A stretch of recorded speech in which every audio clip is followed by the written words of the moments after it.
Get this, to pay off his own massive debts, my grandfather actually arranged a marriage for me with my absolute worst nemesis on the exact same day I flew back into the country. The second I found out the horrifying truth, I stormed straight into his study, slammed both my hands down on his mahogany desk, and screamed, "It was bad enough that you stole some other guy's fiancée back when you were young and reckless. But now that they have finally come to settle the score, you literally throw me under the bus to take the fall for your mistakes? Where was all this logic when you were making that colossal mess? Let me tell you right here, right now, I am absolutely not marrying her. I have an older sister and an older brother. Why do I have to be the sacrificial lamb paying for your wild romantic escapades? Doesn't your conscience hurt even a little bit?" My grandfather's eyes darted around the room with heavy guilt. He mumbled a weak defense. "Well, your brother complained that I was way too strict, so he ran off abroad to live his own life ages ago. And your sister is a woman, so who else is left to take on an arranged marriage but you?" Hearing that garbage logic, I stared at him in utter, pure disbelief. I practically screamed at him. "So just because no one else is around to take the hit, it all falls on my shoulders? Am I even your biological grandson? Seriously, old man, what is your real angle here? Why are you forcing me into this crazy marriage? Is there some kind of super shady business deal going on behind my back?" I glared at him with intense suspicion. My grandfather waved his hands frantically, desperately trying to explain himself. "How could you even say that? Ah, Chen, you are my real, flesh and blood grandson. Would your own loving grandfather ever screw you over like that? I would never force you to marry just any ordinary woman off the street. You are marrying Pei Lin of the prestigious Pei family." I seriously doubted my own hearing for a second. Marry who? Pei Lin? That terrifying name hit me like a massive bolt of lightning from the blue, leaving me completely paralyzed and fried to an absolute crisp. Pei Lin is the almighty head of the massive Pei Corporation. All the dark rumors say she is completely ruthless and cold-blooded, practically ruling over half of City H with an iron fist. She is the formidable, untouchable eldest daughter of the Pei family, someone countless people look up to in fear. But the only image that flashed in my terrified mind was a sinister, evil witch glaring and grinning at me with a super creepy smirk. I shook my head violently to snap out of it. No way, absolutely not. Pei Lin is a notorious, literal demoness.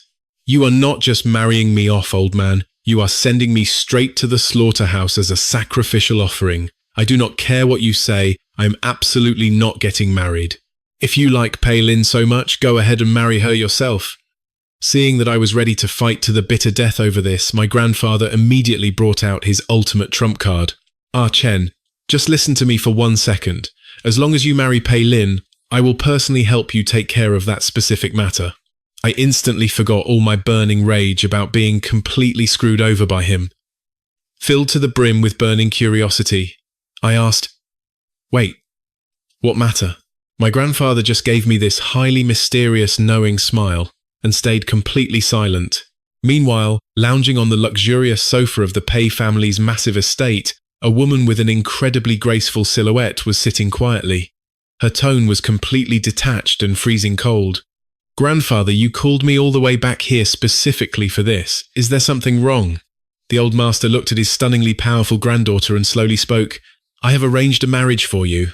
The very moment those ridiculous words left his mouth, the woman stood up and turned to leave without a second thought. Her cold, intensely aloof voice echoed sharply through the empty hall. "Mind your own business, old man. Pei Lin, are you seriously planning to wait until you are 72 years old to finally get married?" Completely ignoring the old man's frantic shouting, she replied with ice in her veins, "My marriage is absolutely not your decision to make." But after taking just 2 steps toward the door, a voice rang out right behind her. "The one I set you up with is the grandson of Old Master Shen." Pei Lin froze dead in her tracks, her heart suddenly skipping a massive beat. Could it really be him? Seeing her dramatic reaction, Old Master Pei chuckled softly, then took a very slow, calculated sip of his hot tea before adding, "That is exactly right. The person you have been desperately searching for all this time is actually still alive. As long as you agree to get married, I will give you all the information you need. Deal?" Pei Lin agreed instantly, without a single shred of hesitation. "Fine, let's just do it quickly and get it over with." And just like that, time absolutely flew by. And suddenly, it was July 20th. Right outside the Bureau of Civil Affairs, My parents practically dragged me out of the car by force. I stood off to the side, looking utterly miserable, defeated, and completely disheveled.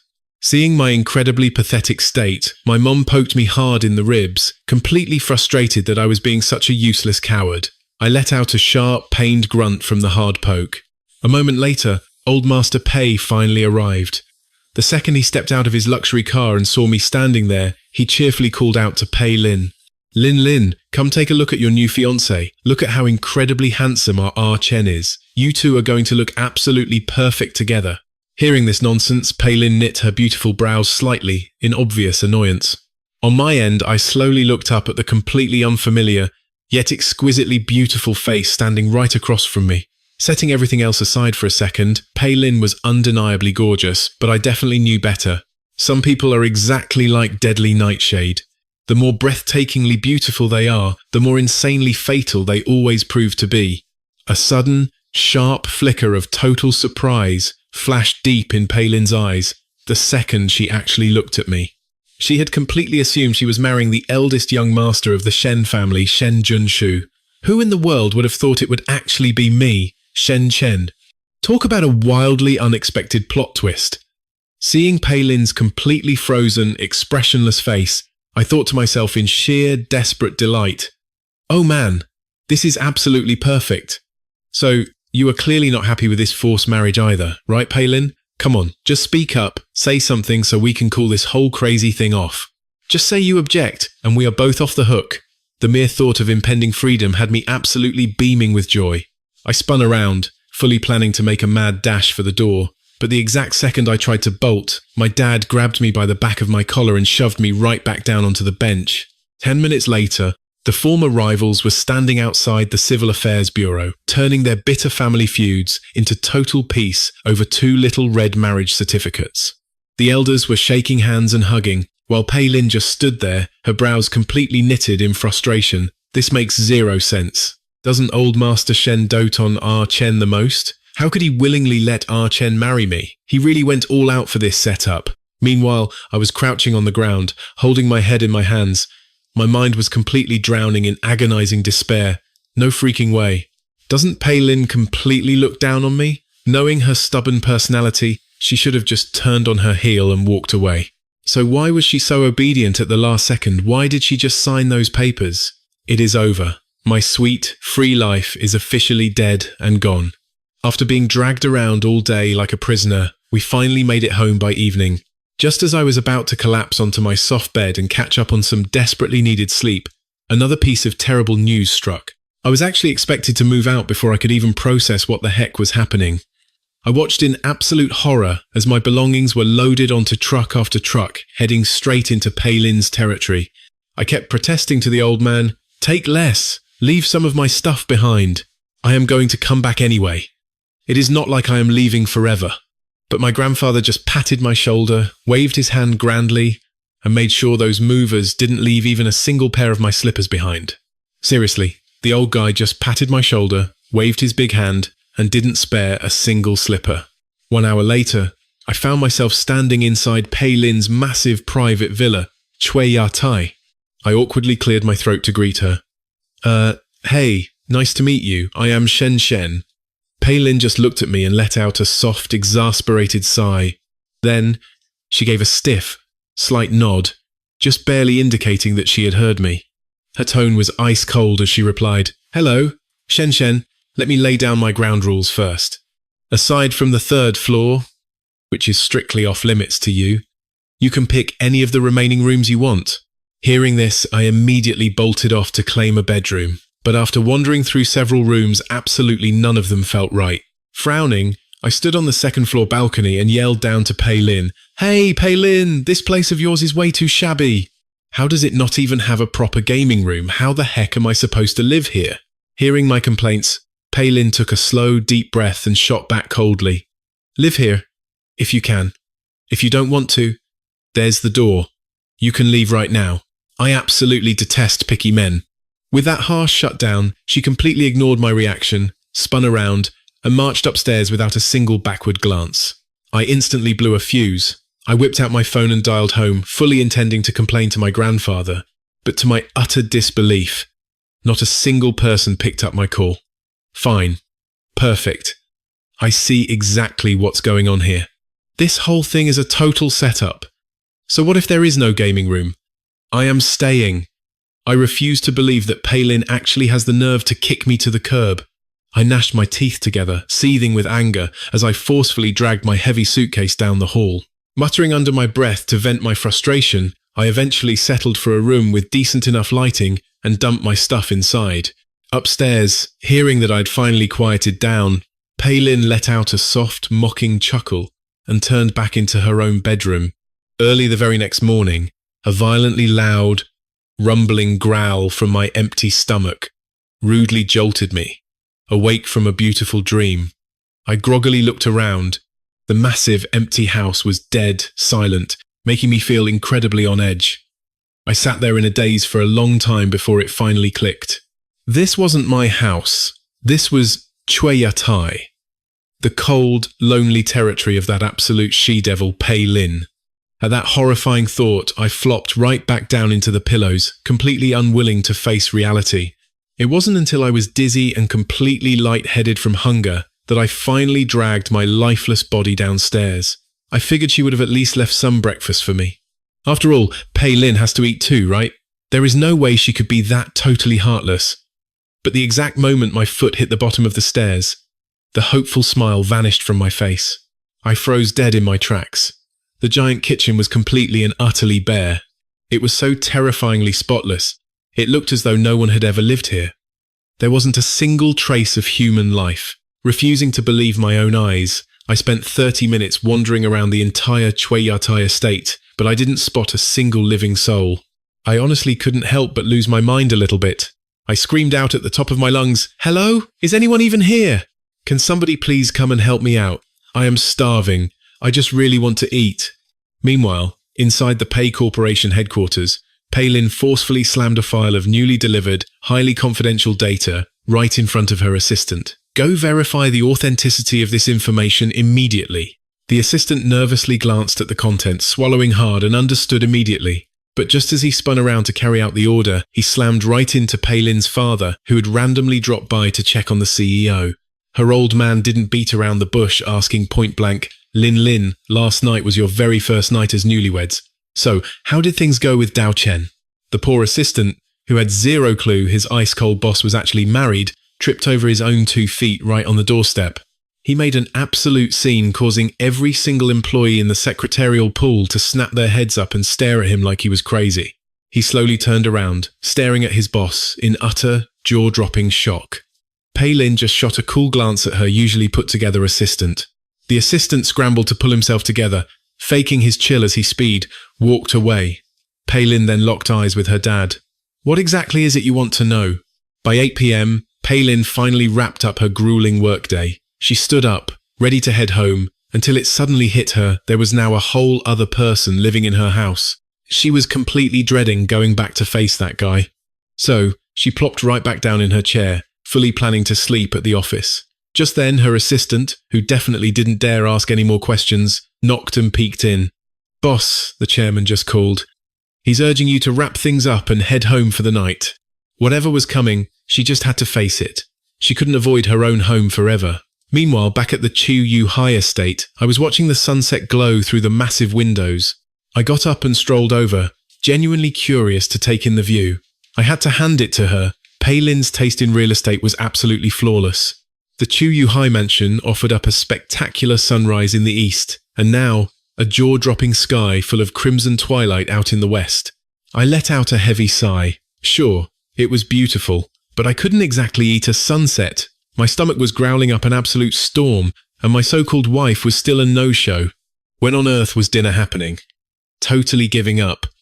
I dramatically collapsed flat on the living room floor. Sometime later, Palin stood at the entrance, just staring at me sprawled out on the floor. With my hands neatly folded across my chest, I honestly looked like I had passed out cold. Palin looked beyond confused, but she kept her cool, slowly walking over to look down at my lifeless body. "What on earth are you doing?" she asked. My eyes snapped wide open. "I'm just trying to figure out which pose looks the coolest while I literally starve to death." As she walked further into the living room, I followed right on her heels, relentlessly whining the entire way. Look, I can let it slide that this massive, godforsaken place doesn't even have a single maid, but I can't even order freaking takeout here. The delivery drivers straight up refuse to come out this far, claiming it's way too deep in the suburbs. Palin, seriously, what good does it do you if I starve to death? I am your newlywed husband, after all. Do you really want to become a tragic widow on day 2? You can't just screw me over like this. Palin stopped dead in her tracks. She spun around, staring directly into my incredibly handsome face. The fridge is literally packed with vegetables, she deadpanned. If you're so hungry, why didn't you just cook something yourself? I shook my head, answering completely matter-of-factly. Because I don't know how, and don't even tell me to look up a recipe online, because I can't pull that off either. Just bringing this up fired me up all over again, making me completely forget that I was currently dealing with a literal corporate she-devil. I boldly grabbed her by the arm and dragged her toward the kitchen. Come on, you tell me how to turn this fancy stove on. I've been staring at this high-tech nonsense for hours, and it's driving me absolutely insane. Palin just shot me an icy glance. She honestly couldn't even be bothered to argue with my dramatic self, so she marched straight over and yanked open the refrigerator door. 10 minutes later, a glorious, steaming bowl of noodles was slammed right down in front of me. Whoa! Thank you so much for saving my miserable life. I offer my utmost gratitude to the lady boss for this heavenly bowl of noodles. If you ever need my humble assistance in the future, you just say the word. Go ahead, say whatever you want, I joked. But I definitely won't lift a single finger to save you in return. Palin looked like she was absolutely starved herself. Meanwhile, here I was, full of annoying energy, just babbling on and on to my very tired wife. Just eat your food in silence, she sighed. I'm seriously starving. I didn't hold back, polishing off the entire bowl of noodles in less than 5 minutes. In fact, I grabbed the bowl with both hands and chugged every last drop of the savoury broth, finally slamming the empty bowl back down. I aggressively wiped my mouth with the back of my hand. Palin watched me with a look of pure, unadulterated disgust. Seeing that reaction, I realised we desperately needed to hire a housekeeper. Not a chance, she shut me down instantly. Then what am I supposed to do when I'm starving to death here? I argued. If you refuse to learn how to cook, then you're clearly just not hungry enough, she snapped back. I tried to puff out my chest and put on a tough act to intimidate her, but Palin just shot me a withering look, staring right back into her icy glare, which honestly wasn't threatening me in the slightest. I just asked, well, are you full? No, she replied flatly. Palin paused for a few heavy seconds. She had originally intended to get up and actually cook us a second batch of noodles. But then she caught that smug look in my eyes, that incredibly obvious desire to push her buttons all night long. So, the words that actually slipped out of her mouth were, if you're not full yet, then you can just starve. I completely lost my temper right then and there. Palin, what kind of powerful female CEO acts like this? How can someone be so incredibly petty over noodles? Suddenly, Palin's mind drifted back to the crushing pressure she was facing from her overbearing family. She looked dead at me and said, we need to talk. What are your honest thoughts on this marriage of ours? All my fake anger vanished in a single instant. Wait, what marriage? I blinked. Didn't we already go and register our marriage license? Hearing my clueless response, she just let out a long, heavy sigh. Look, I don't care what the Shen family thinks. Both the Shen and Pei clans are massive powerhouses, which means everyone is expecting some kind of spectacular, over-the-top wedding. No, absolutely not. I panicked. A flashy ceremony doesn't matter one bit. We definitely do not need to throw a wedding. Putting on a massive show for a bunch of outsiders? We would just end up completely exhausted for absolutely no reason. Are you kidding me right now? Back when they forced me into this, they only told me to grab the marriage license. Literally no one ever mentioned an actual wedding. Think about it, if we throw this huge wedding and the entire city finds out, how the heck am I supposed to get a quiet divorce later and live my dream life travelling the globe? I shook my head furiously, refusing to back down. No wedding. Absolutely not. I refuse. Surprisingly, Palin just nodded.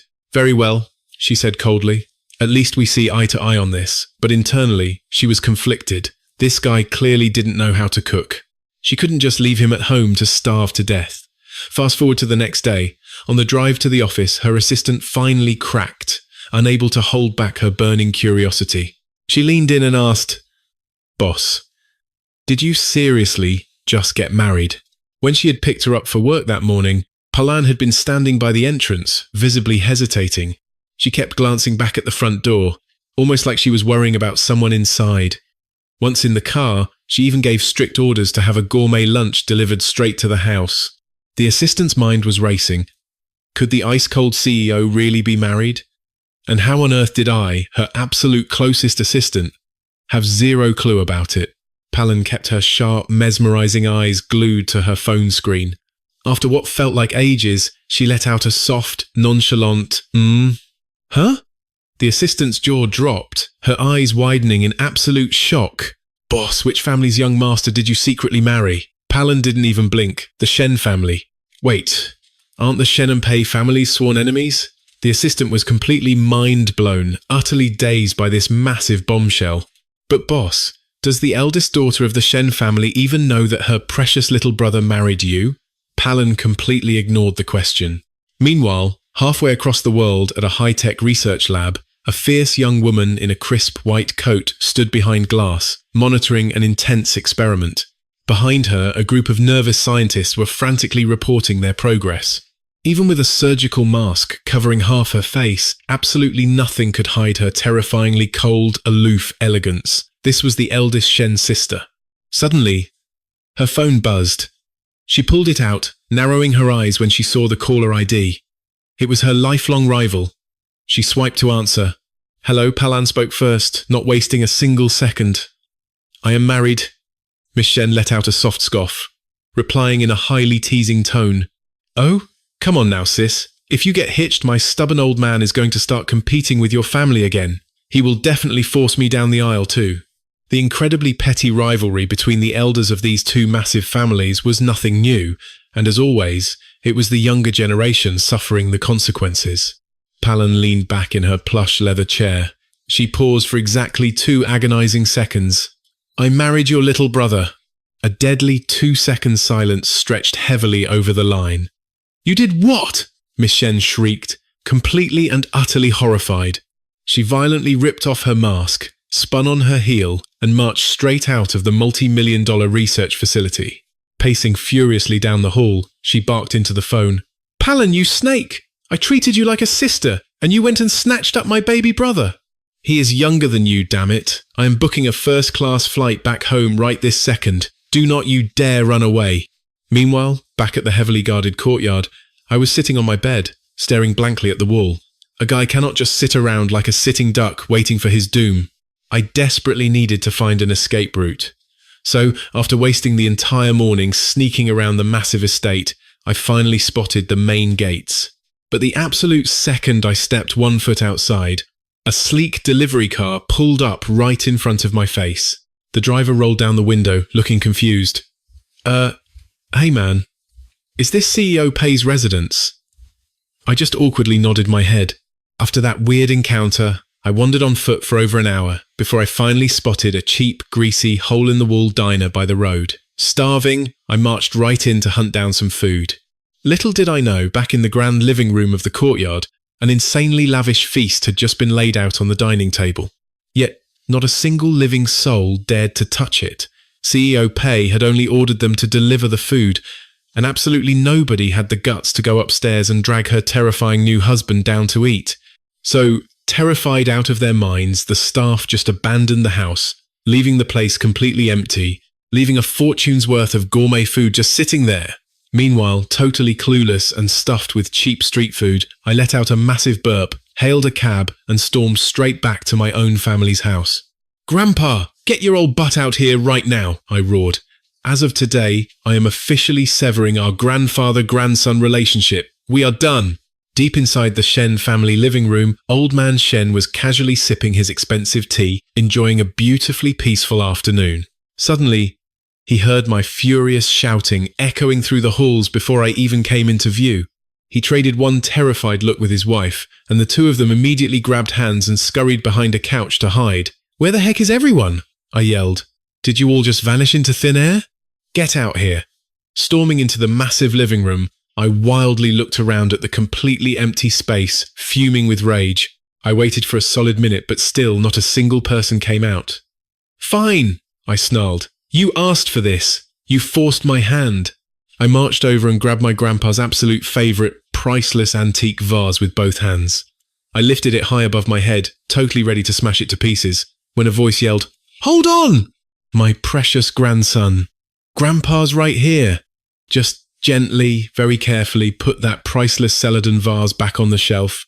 Let's just talk this out nicely, okay? Old man Shen's eyes were completely glued to his precious antique. "My sweet boy, why on earth did you come running back home?" I immediately tucked the vase tightly under my arm. "Are you kidding me? If I didn't come back, I would have literally starved to death in that house." Meanwhile, over at the towering Pei Group headquarters, my cold-hearted wife Pei Lin was lost in thought. That guy should have eaten his lunch by now, right? He's so goofy and simple-minded. Absolutely nothing like his older brother. His older brother, Shen Junshu, was mature, rock-solid, and deadly. He was like a cold, sharp blade, a man of very few words with an absolutely icy demeanor. And here I honestly thought biological brothers would share at least a tiny bit of resemblance, she mused. I really expected them to be somewhat alike, but the result? Two complete and total extremes. I figured marrying Shen Chen would save me a ton of family drama. Instead, he's so obnoxiously loud that half the time, I just want to grab a roll of duct tape and seal his mouth shut. Her assistant broke the silence, looking visibly troubled. "CEO Pei Lin, are you worried about the new project?" Pei Lin simply lowered her hand and replied with absolute calm, "Now that the funds are allocated, start the bidding process and run the necessary background checks. I want to see solid results within 6 months." Later that afternoon, she wrapped up her work and actually headed home early, but the moment she pushed the front door open, she froze. The food left on the dining table was stone cold and completely untouched. Frowning deeply, she called out my full name for the very first time since our wedding. "Shen Chen, where are you? Are you seriously still sleeping?" When dead silence answered her, a faint, chilling sense of unease finally crept into her chest. Oh no, he didn't actually starve himself to death, did he? Panicking, Pei Lin sprinted up the stairs and burst right into my bedroom. All she found was a completely trashed room with absolutely no trace of me anywhere. Cut back to me, I had just stepped out of a hot shower at my family's house when my phone suddenly buzzed. It was a totally unknown number. "Hello, who is this?" I asked. A sharp, freezing woman's voice instantly fired back. "Where the hell are you?" I stared at my screen in total confusion. "Pei Lin?" Fast forward to 8 o'clock, and my Ice Queen wife was standing right in my parents' living room. I was still rocking my pajamas with soaking wet hair. Glaring at her, I panicked internally. What on earth is she doing here completely out of the blue? If we were back at the Chiyu estate, I might have backed down, but now that I'm on my home turf, I am definitely standing my ground. Sitting right next to me, my mum nervously yanked my sleeve. "Chen, how can you speak to your wife like that? Didn't Lin Lin come all this way just to pick you up?" I aggressively crossed my arms and pouted. Why should I go back with her? I'm not looking to starve to death anytime soon. Pei Lin actually lowered her head, a rare flush of pure embarrassment colouring her cheeks. I'm so sorry. I really was terribly careless yesterday. That's when Grandpa Shen jumped in to play peacemaker. Now, isn't it completely normal for an arranged married couple to start off as total strangers? He chuckled gently. You gradually adjust, figure things out, and eventually get used to living together. Heck, back when I first married your grandmother, neither of us knew what we were doing either. Marriage just takes a lot of time and patience. I immediately scoffed and called him out right on the spot. Oh, give me a break, Grandpa. Back then, you literally stole Grandma away from Grandpa Pei. What was there to get used to? You guys practically dated for 3 whole years before tying the knot. How can you even dare to use yourselves as a shining example? And right in front of her, of all people. You guys literally sold off your favourite grandson to pay off your massive family debt. The second those words left my mouth, the entire living room fell dead, awkwardly silent. Pei Lin slowly looked up, locking eyes with me. My mum gave my arm one last vicious tug before I finally took the hint and snapped my mouth shut. While my wife stayed downstairs politely chatting up Grandpa and my mum, I got violently dragged upstairs by my dad for a very serious heart-to-heart. I honestly had zero intention of leaving with Pei Lin, but then old Master Shen cornered me. He leaned in incredibly close and spent a solid half-hour whispering in my ear. Remember our deal, I hissed back. I am getting a divorce in exactly 3 years. If you even try to stop me, I swear I'll tell Grandma all about your secret private stash of money. The old man sighed. Fine. But my boy, you can't just go into the Pei household for nothing. Help your dear old grandpa teach those snobs a lesson. I narrowed my eyes, looking at him with deep suspicion. Why are you holding such a petty grudge?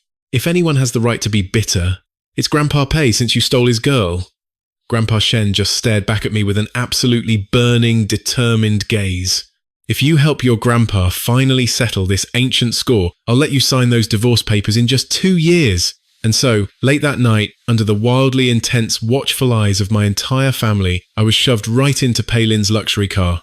About halfway back to my personal prison, I spotted a glowing convenience store by the roadside. My stomach growled, and I desperately wanted to run in for some junk food and instant noodles. Hey Pei Lin, I grumbled. I literally haven't eaten a single bite all night.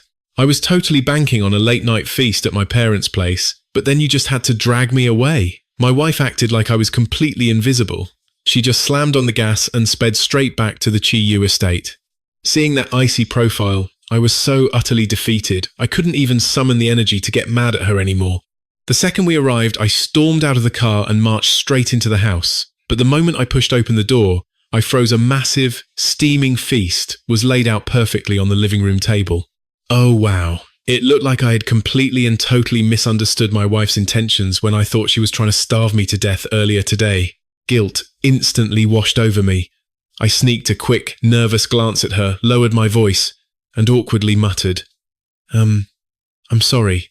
Pei Lin clearly did not expect me to drop my guard and apologize so suddenly. Her tone softened significantly. Come here, I'll teach you how to turn on the stove. A gentleman stays away from the kitchen. Don't you know guys get looked down on for cooking? Seriously.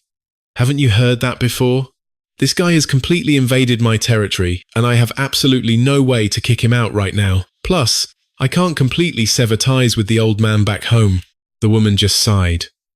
Listen, as long as I'm around, you'll always be able to hold your head up high. Just let me teach you. If I say I'm not doing it, then I am not doing it. I shook my head stubbornly. Go on, Palin. Hit me if you've actually got the guts. By then I was already parked in the dining room, happily digging into the leftovers from lunch. Hey Palin, don't think. I don't know. You secretly wanted to marry my brother. And I just so happened to be my brother's absolute favourite little sibling. So, you had better start treating me well. If you starve me, I am going straight to my brother to tell him exactly what you did. Clack. It sounded like something heavy had just dropped to the floor, and I instantly went dead silent. I originally chose Chiwet Terrace because I just wanted a sanctuary, a peaceful, quiet atmosphere where I could actually rest. But now, it's just completely loud and chaotic. I seriously hope that once Shenjun Shou gets here, he takes his annoying little brother away immediately. Seeing that I had finally shut my mouth, Palin quietly went back to cooking. Watching her stunning, elegant figure from behind, a thought crossed my mind. Wow, even the high and mighty CEO Pei is actually cooking for me. I should probably say something nice to flatter her. So, like an idiot, I opened my big mouth again. Hey, you know what they say? A woman who knows how to cook cuts her rivals right in half. Don't worry, Lin Lin. If you want to be my sister-in-law in the future, just for feeding me tonight, I will absolutely help you out. Palin froze, completely stopping what she was doing. Naturally, I instantly shut up again. She slowly turned around, glared at me, and asked, "Who on earth told you that I wanted to marry your brother?" I practically slapped a hand over my own mouth. You can rest easy, Palin. I won't say a single word to anyone, I swear. Looking completely helpless, Palin just sighed, turned back around, and returned to the stove. Once the food was ready and set on the dining table, she just stood there watching me scarf it all down, completely ignoring how burning hot it was. Only then did she realize that I was absolutely starving. Wow, this is amazing. Palin, were you some kind of culinary god in your past life? It's seriously just too good, watching me stuff my face with absolutely zero manners. A tiny, amused smile finally crept onto Palin's crimson lips. "Just finish up and get some sleep," she said softly. "Tomorrow, you are coming back to the Pei estate with me." I abruptly bit off my noodles and just stared at Palin, a sudden knot of anxiety fiercely churning in my chest. The very next day, I nervously followed Palin all the way to the Pei family's massive West Coast estate. This was actually my first time ever visiting their turf. You see, all those terrifying ghost stories my grandfather used to tell me, they were all set right here at the Pei estate, mostly because our two families were bitter, lifelong rivals. Neither side ever missed a single opportunity to fiercely badmouth or completely smear the other's reputation. But every time before he could even finish a story, Grandma would absolutely smack Grandpa down. How dare you scare our Chen like that? Go get your grandkids to sleep right now. Old Master Shen wouldn't dare utter another word after that, but those creepy stories had genuinely left a massive, lingering dark shadow over my entire childhood. Stepping foot into the Pei residence, a sudden, icy chill swept right over me. I muttered under my breath, "Man, Grandpa really wasn't lying. It seriously is freezing in here." Seeing me totally space out into my own little world again, Palin gave a gentle, amused smile before quickly putting her icy, cold front back on. "What are you doing? Hurry up and keep up." Okay, I muttered, quickly scrambling to follow her. But as we stepped into the lavish Pei family living room, Old Master Pei looked surprisingly overjoyed. Chen is finally here. Come here, my boy." He warmly and enthusiastically gestured for me to come over and sit down. Wow. I have literally walked right into the enemy's den this time. I mean, I had met Old Master Pei before. Whenever he and my grandpa used to bicker, the two old men would honestly act exactly like a pair of stubborn toddlers. Sitting right next to me was a stunningly beautiful, elegant woman, who I figured just had to be Pei-Lin's mother. Old Master Pei looked at me and asked affectionately, "So, Chen, how exactly have you and our Pei-Lin been getting along these past 2 days?" Snapping right out of my daze, I foolishly blurted out, "Well, it's been okay, I guess. Just going hungry 9 times every 3 days. 1 meal today. Absolutely no idea if I'll even eat tomorrow." Pei-Lin instantly whipped her deadly gaze right toward me. I just turned to face her, flashing her the most smug, triumphant little smirk I could muster. Taking notice of her entire family now staring dead at her, she quickly explained, I've just been far too busy with work lately to take proper care of him." Grandma Pei immediately spoke up. "Well, in that case, Pei-Lin, you and Chen should just pack up and move back here with us." I slowly looked over at Pei-Lin, my lips curling into a wicked grin. "That is exactly what you get for not letting me hire a maid. Now I am throwing you right under the bus and forcing you to live back with your overly doting parents." Pei-Lin just glanced at my foolishly pleased expression, her eyes narrowing. "Then please have a room prepared for us. We will be staying over tonight." Wait. I froze instantly.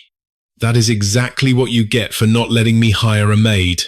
Now I am throwing you right under the bus and forcing you to live back with your parents."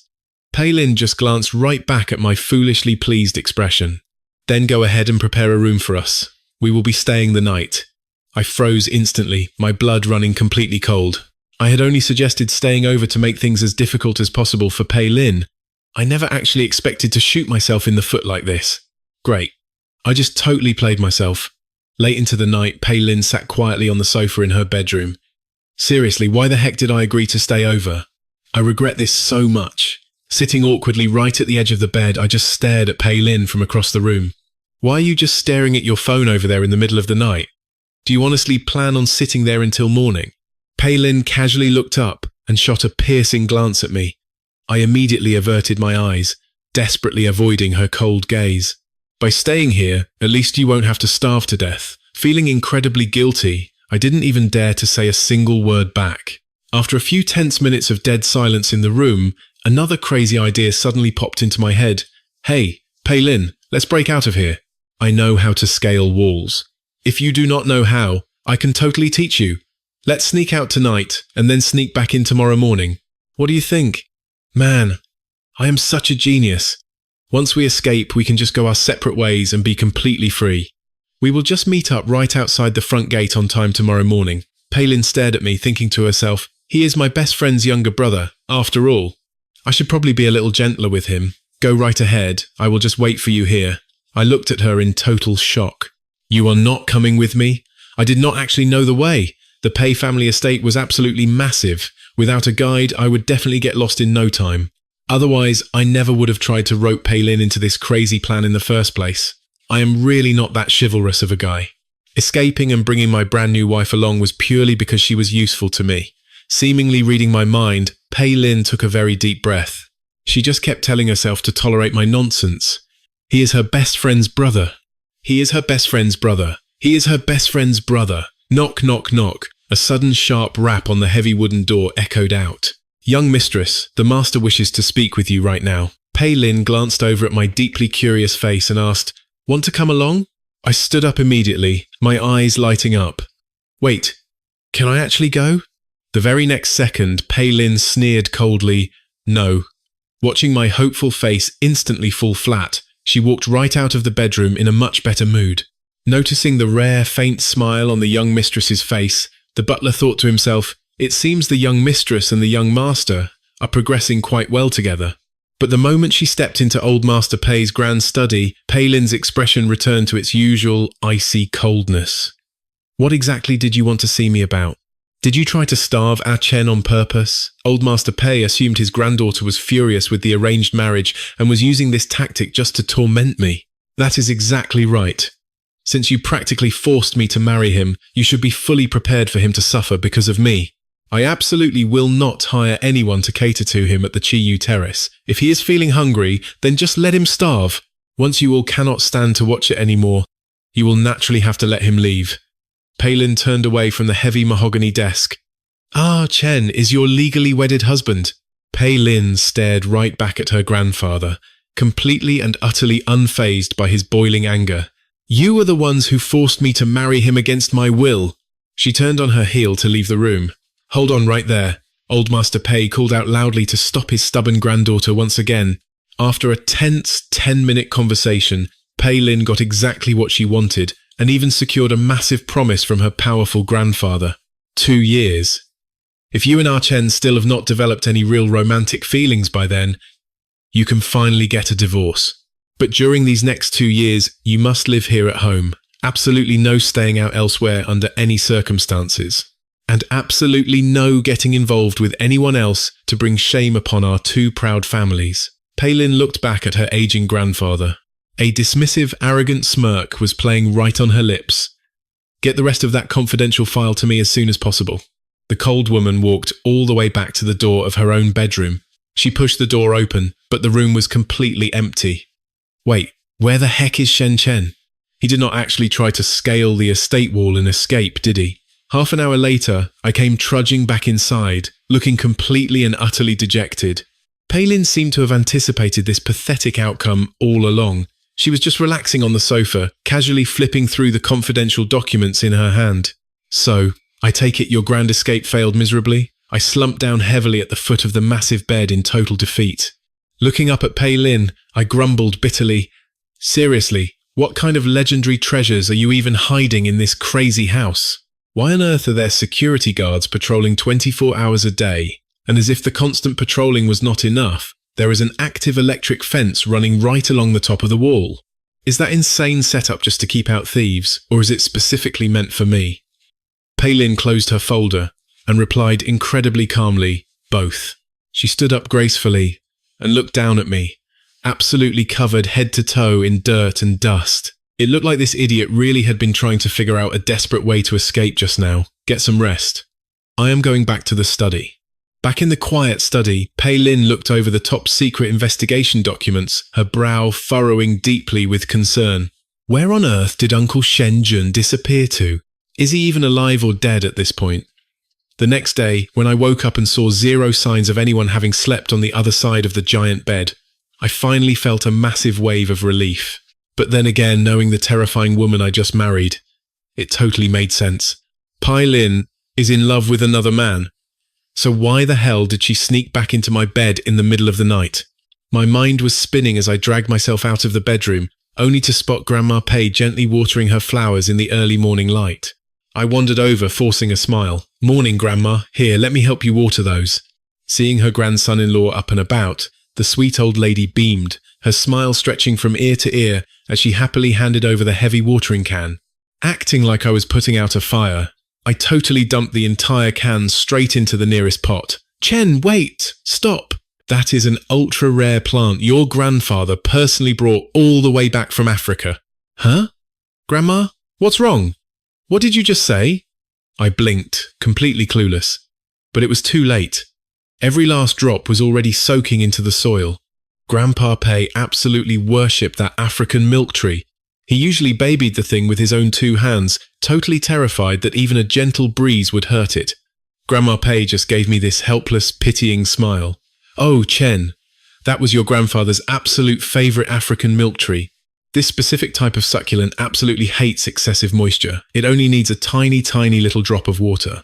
Dumping a whole giant pot of water on it like that is definitely going to kill it." Realizing I had just brutally murdered Grandpa Pei's most prized possession, a massive wave of crushing guilt washed over me. Panic mode activated. I immediately sprinted across the house to find Grandpa Pei, totally ready to beg for forgiveness and admit my massive screw-up. But to my absolute shock, when the old man heard the news, he actually gasped in pure delight. You drowned it! Wait, what the heck was going on?" Grandpa didn't look devastated or angry at all. Instead, his eyes were totally sparkling with weird anticipation. Nodding in complete self-reproach, I stuttered, I am so sorry, Grandpa Pei. I swear I didn't mean to. Seeing how totally crushed and guilty I felt, the entire family instantly swooped in, circling around to comfort me. "Oh, it's totally fine, kiddo. That silly plant was just for show anyway. Since it's already ruined, you can just come water your grandmother's flowers from now on." "That is exactly right, Chen. You can water my beautiful flowers anytime you want." Hearing how unbelievably sweet and lenient this family was being with me, my heart sank, and I honestly felt 10 times more guilty. Meanwhile, as Pailin finally stepped out of her bedroom and floated down the stairs, she overheard the juicy gossip. Her totally useless husband had just drowned her grandfather's beloved African milk tree. Drowned it? A faint, icy smirk played on the corner of her lips. She kept walking down the steps, but before she even reached the living room, a sudden loud thud echoed through the hall. I had dropped to my knees. "Grandpa, all that stuff I said yesterday about starving for 9 meals over 3 days, about not knowing where my next bite was coming from, I totally made it all up. Pailin didn't purposely starve me, I swear," Grandpa Pei scoffed. "Chen, stop defending that girl. If she did something wrong to her own husband, she needs to be taught a serious lesson." As the old man's harsh words reached Pailin's ears, she froze dead in her tracks. This guy, he's actually defending me? What kind of crazy alternate reality was this? "Grandpa, seriously, I mean it. She didn't do it. Pailin had no idea I couldn't cook. And besides, we literally just got married. She wasn't used to having another hungry mouth at home waiting to be fed. When she got home late last night, she even made me a hot bowl of noodles. And honestly, it was delicious. The very next day, she specifically ordered this massively lavish lunch and had it delivered right to the house. And tonight, she actually cooked a huge, amazing meal for me herself. Think about it. If she actually wanted to starve me to death, I wouldn't even have the strength to stand here talking to you guys right now. Grandpa, please. What I said yesterday doesn't count at all. I was just being petty and did it on purpose."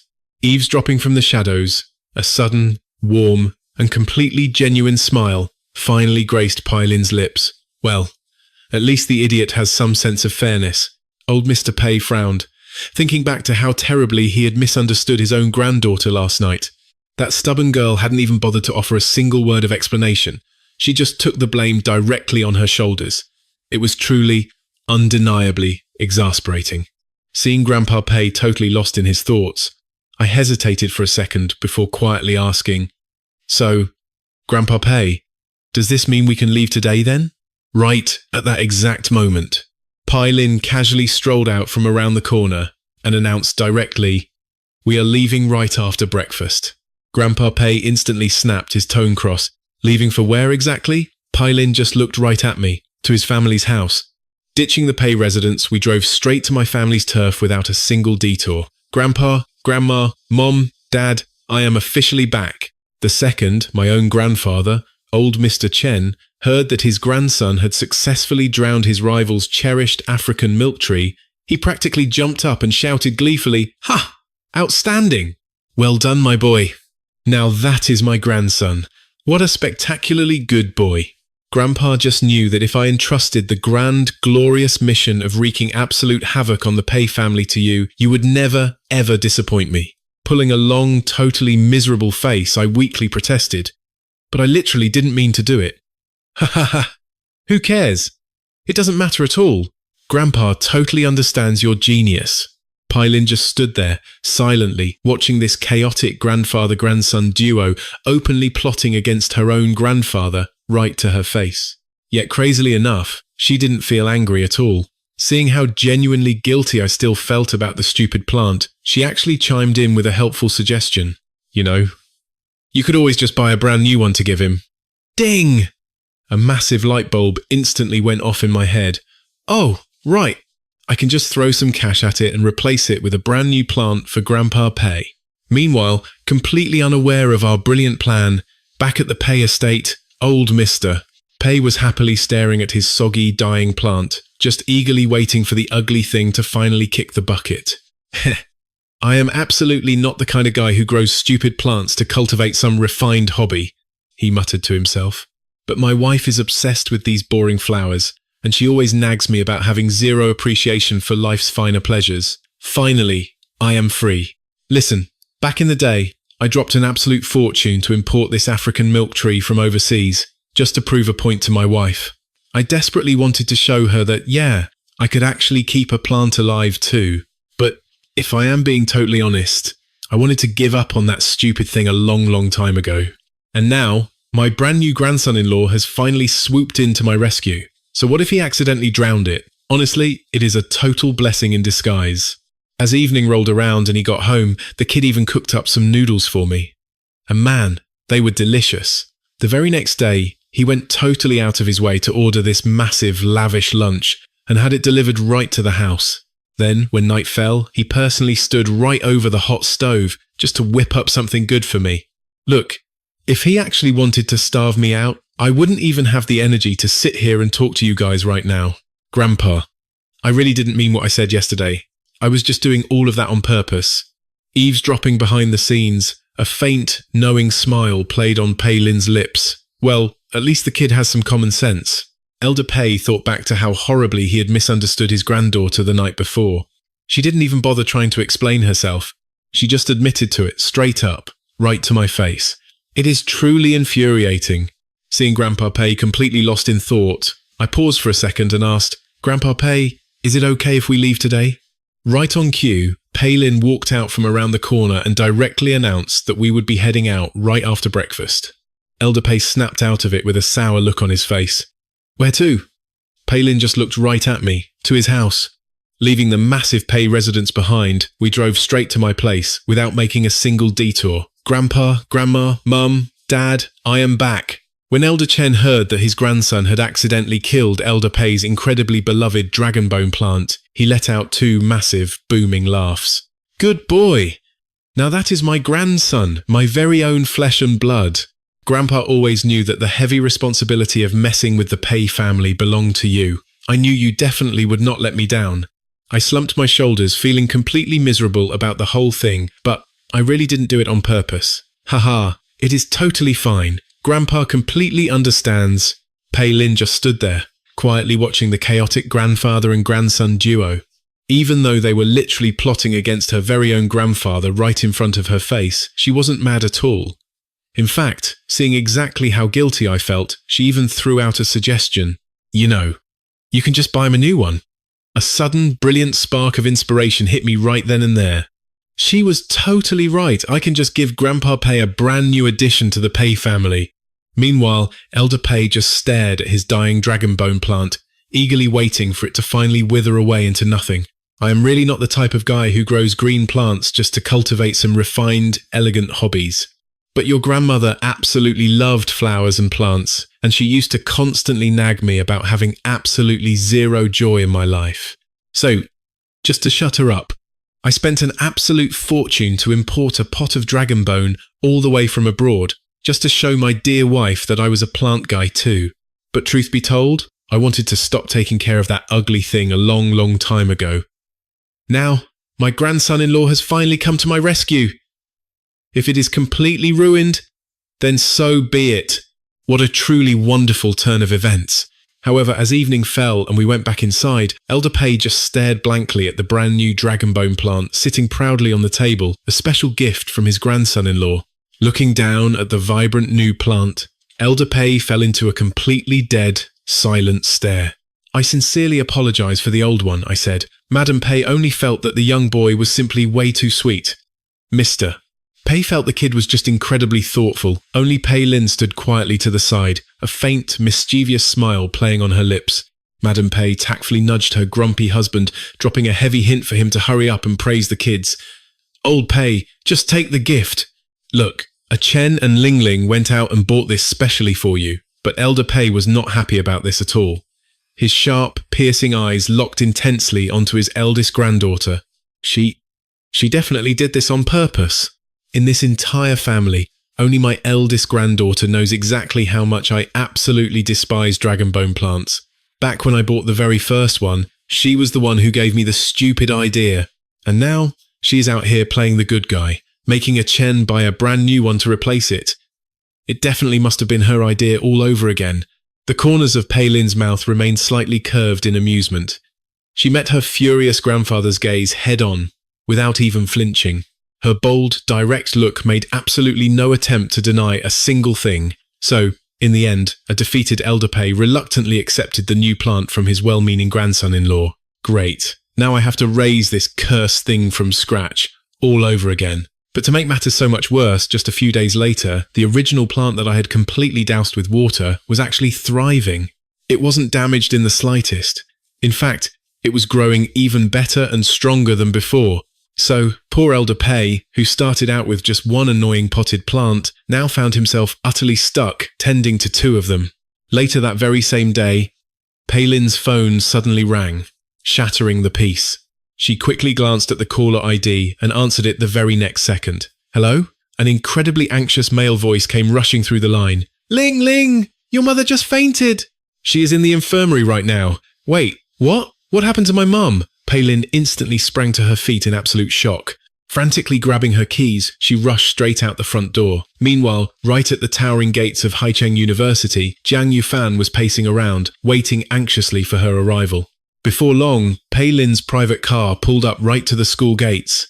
Get in, Jiang Yifan said, holding the passenger door wide open for her. The moment she slipped inside, he rolled down the window. The crowd outside was already starting to whisper and point at them. He quickly swallowed his nerves, putting on his best refined and elegant face, but beneath that polished exterior hid a heavy layer of guilt. Since it is graduation season, Dean Mo has been absolutely swamped lately, he began. Our joint experiment got pushed back for weeks, but today, all the materials we needed finally arrived. So Dean Mo and I headed straight to the lab to get everything ready for the next phase. I was supposed to handle the heavy lifting, and she sent me to fetch the gear. I swear, I had no idea she would just collapse right there on the lab floor. Pei Lin's mother was a powerhouse, the dean of a major branch college at Haicheng University. Jiang Yifan was her star pupil. After he graduated, he stuck around the university just to keep helping her run experiments. When they burst into the infirmary, Dean Mo was lying all alone in her bed, already hooked up to an IV drip. Ling Ling, what are you doing here? Mother Pei mumbled through an oxygen mask. Her eyes flicked over to Jiang Yifan, who was hovering nervously behind Pei Lin. Yifan, did you call my daughter? He flinched. Professor Mo, I am so sorry. When you went down earlier, I just completely panicked. That is why I took it upon myself to call her. Pei Lin walked right past him and sank onto the stool by her mother's bed. Mom, how did you even faint? Oh, it is nothing serious, her mother sighed. We have been running terribly short on protective gear in the labs lately. I got a little sloppy during the procedure and breathed in some of the reagent. It is just a mild case of poisoning. Pei Lin immediately hunted down the doctor to check on her mum's actual condition. Ling Ling, maybe we should transfer her to a major hospital for a full workup, Yifan suggested. Fainting like that is no joke. Thankfully, by the time afternoon rolled around, Mother Pei's condition had finally stabilized. Not taking any chances, Pei Lin took her to a bigger hospital anyway. By the time they finished, it was pitch black outside, and Pei Lin ended up driving Yifan back to his family's house. Yifan's father practically begged Pei Lin to come inside and stay for a cup of tea. Yifan stared at her too, his puppy dog eyes full of hope. No thank you, she politely declined. But thanks for all your help today, Yifan. I will definitely invite Uncle Jiang out for tea when things settle down, but for now, I really must get going. Yifan opened his mouth to push it, but the tinted car window rolled right up in his face. It is way too late anyway, his father muttered. It wouldn't be right to intrude. We will just make it another day. Yifan quickly yanked his dad back from the curb. Dad, come on. Professor Mo really isn't feeling well today. Ling Ling and I were just making sure the professor got to the hospital safely. You guys can catch up later. Pei Lin slammed on the gas and drove off with her mom. Heading straight for the Pei family estate, Mother Pei leaned heavily against the seat, rubbing her throbbing temples. You have been out running around for hours now, her mother murmured. What is Ah Cheng going to do for dinner? Pei Lin did not even blink. He has hands and feet. If he gets hungry enough, he will figure it out, she replied coldly. Mother Pei shot her daughter a sharp, warning look. Are you serious? You are a married woman now, Ling Ling. Remember to keep a proper distance from Yifan. Pei Lin scowled, her brows knotting with obvious annoyance. Understood, she snapped back. I will keep it in mind. It was 10 p.m. by the time Pei Lin finally dragged herself back to Chiyu Terrace. I was casually leaning against the fridge, sipping a drink. Why are you back so late? I asked. She treated me like absolute thin air. She just kicked off her shoes and made a beeline for the stairs. Not letting her off that easily, I marched right after her. The second I got close, I dropped the bomb. Did you sneak out to see another guy today? That stopped her dead in her tracks. She slowly turned to glare at me, and I leaned in shamelessly, loudly sniffing the air around her. She just watched my dramatic little performance. For a total germaphobe, I was shocked she didn't just shove me down the steps right then and there. I took 2 long, exaggerated sniffs. Oh yeah, you definitely went out on a date with some dude. There is a very distinct manly pine cologne on you. My brother wears that exact same scent. But oops, he is not even home right now. Don't tell me my precious sister-in-law went sneaking around behind his back. She looked at me like I was a total idiot. And what if I did? She deadpanned. Rolling her eyes to the ceiling, she spun around and kept marching up the stairs. Like a stubborn puppy, I trailed right behind her. But when we hit the 2nd floor landing, she started heading straight up for the 3rd. Realizing I was blindly following her all the way up, she stopped and shot me a weird look. I just stood there on the steps, blinking like a deer in headlights. She pointedly stared at my wide-open bedroom door down the hall. I slowly turned to look at it too.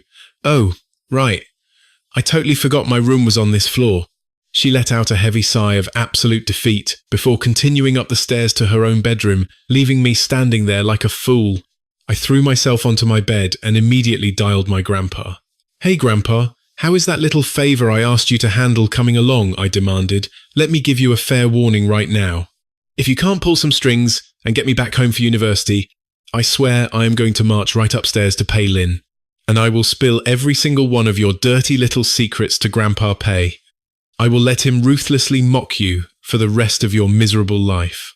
Whoa, hold your horses, my sweet grandson. Don't be so impatient. That overseas paperwork is still getting sorted out, I joked into the phone. Anyway, you've still got 2 months on the clock. You'd better get it done for me. Or else, I'm going to tell Grandma exactly where you hid your secret cash stash. Unfortunately for Grandpa, Grandma Shen was standing right nearby and overheard everything. She reached out and yanked her old man right by the ear. Ouch, ouch, ouch, Grandpa yelped. You sly old dog, you actually have a secret stash? She scolded. Hearing the commotion, I instantly felt a pang of guilt. Oops, looks like I totally outsmarted myself again. My sweet lovely wife, let me explain, Grandpa pleaded. No, I was just messing around with our good grandson. I swear on my life, I really haven't been hoarding money behind your back. Feeling incredibly guilty for blowing his cover, I quickly hung up the phone. Grandpa tried calling me back right after that, but there was no way in hell I was going to answer. The very next day, a guy named Zhang Yifan dropped by the Pei family estate for a visit. How come I don't see Lin Li around today? He asked casually. But Mother Pei knew exactly what this guy was really after. Zhang Yifan was the spoiled son of a major business partner. Back in the day when he begged to become her graduate student, she found it way too awkward to refuse the kid. So she just went ahead and agreed. Before, I could just turn a blind eye to his obvious crush, Mother Pei thought to herself. But now that my Lin Lin is a happily married woman, letting this slide is just asking for messy misunderstandings. Not wasting a single second, Mother Pei called her daughter. Come home for lunch at noon today, and make sure you bring Ah Chen back with you. We have a special guest over at the house. Later that day, I hopped out of Pei Ling's car and immediately spotted the dragon bone cactus I had bought for the family. It was sitting there, looking incredibly healthy and perfectly cared for. Overjoyed, I grabbed Pei Ling by the hand and pulled her over to check it out. Meanwhile, hearing the car engine shut off outside, A spark of eager anticipation flashed in Zhang Yifan's eyes inside the house. But then, he heard a man's voice mine. Pei-ling, look, Grandpa took such amazing care of this cactus. Come on, let's go buy him another pot. Inside the house, old Mr. Pei's eyes shot wide open in pure terror. Oh, hell no, he muttered. Out in the courtyard, Pei-ling firmly grabbed my arm. One pot is more than enough, she stated flatly. If he has too many, he absolutely won't be able to keep them alive. Hearing this through the open window, old Mr. Pei let out a massive sigh of relief. Thank God. My granddaughter still has a bit of common sense after all, he thought. Totally puzzled, I scratched my head and said, but it looks to me like Grandpa is doing a killer job caring for it.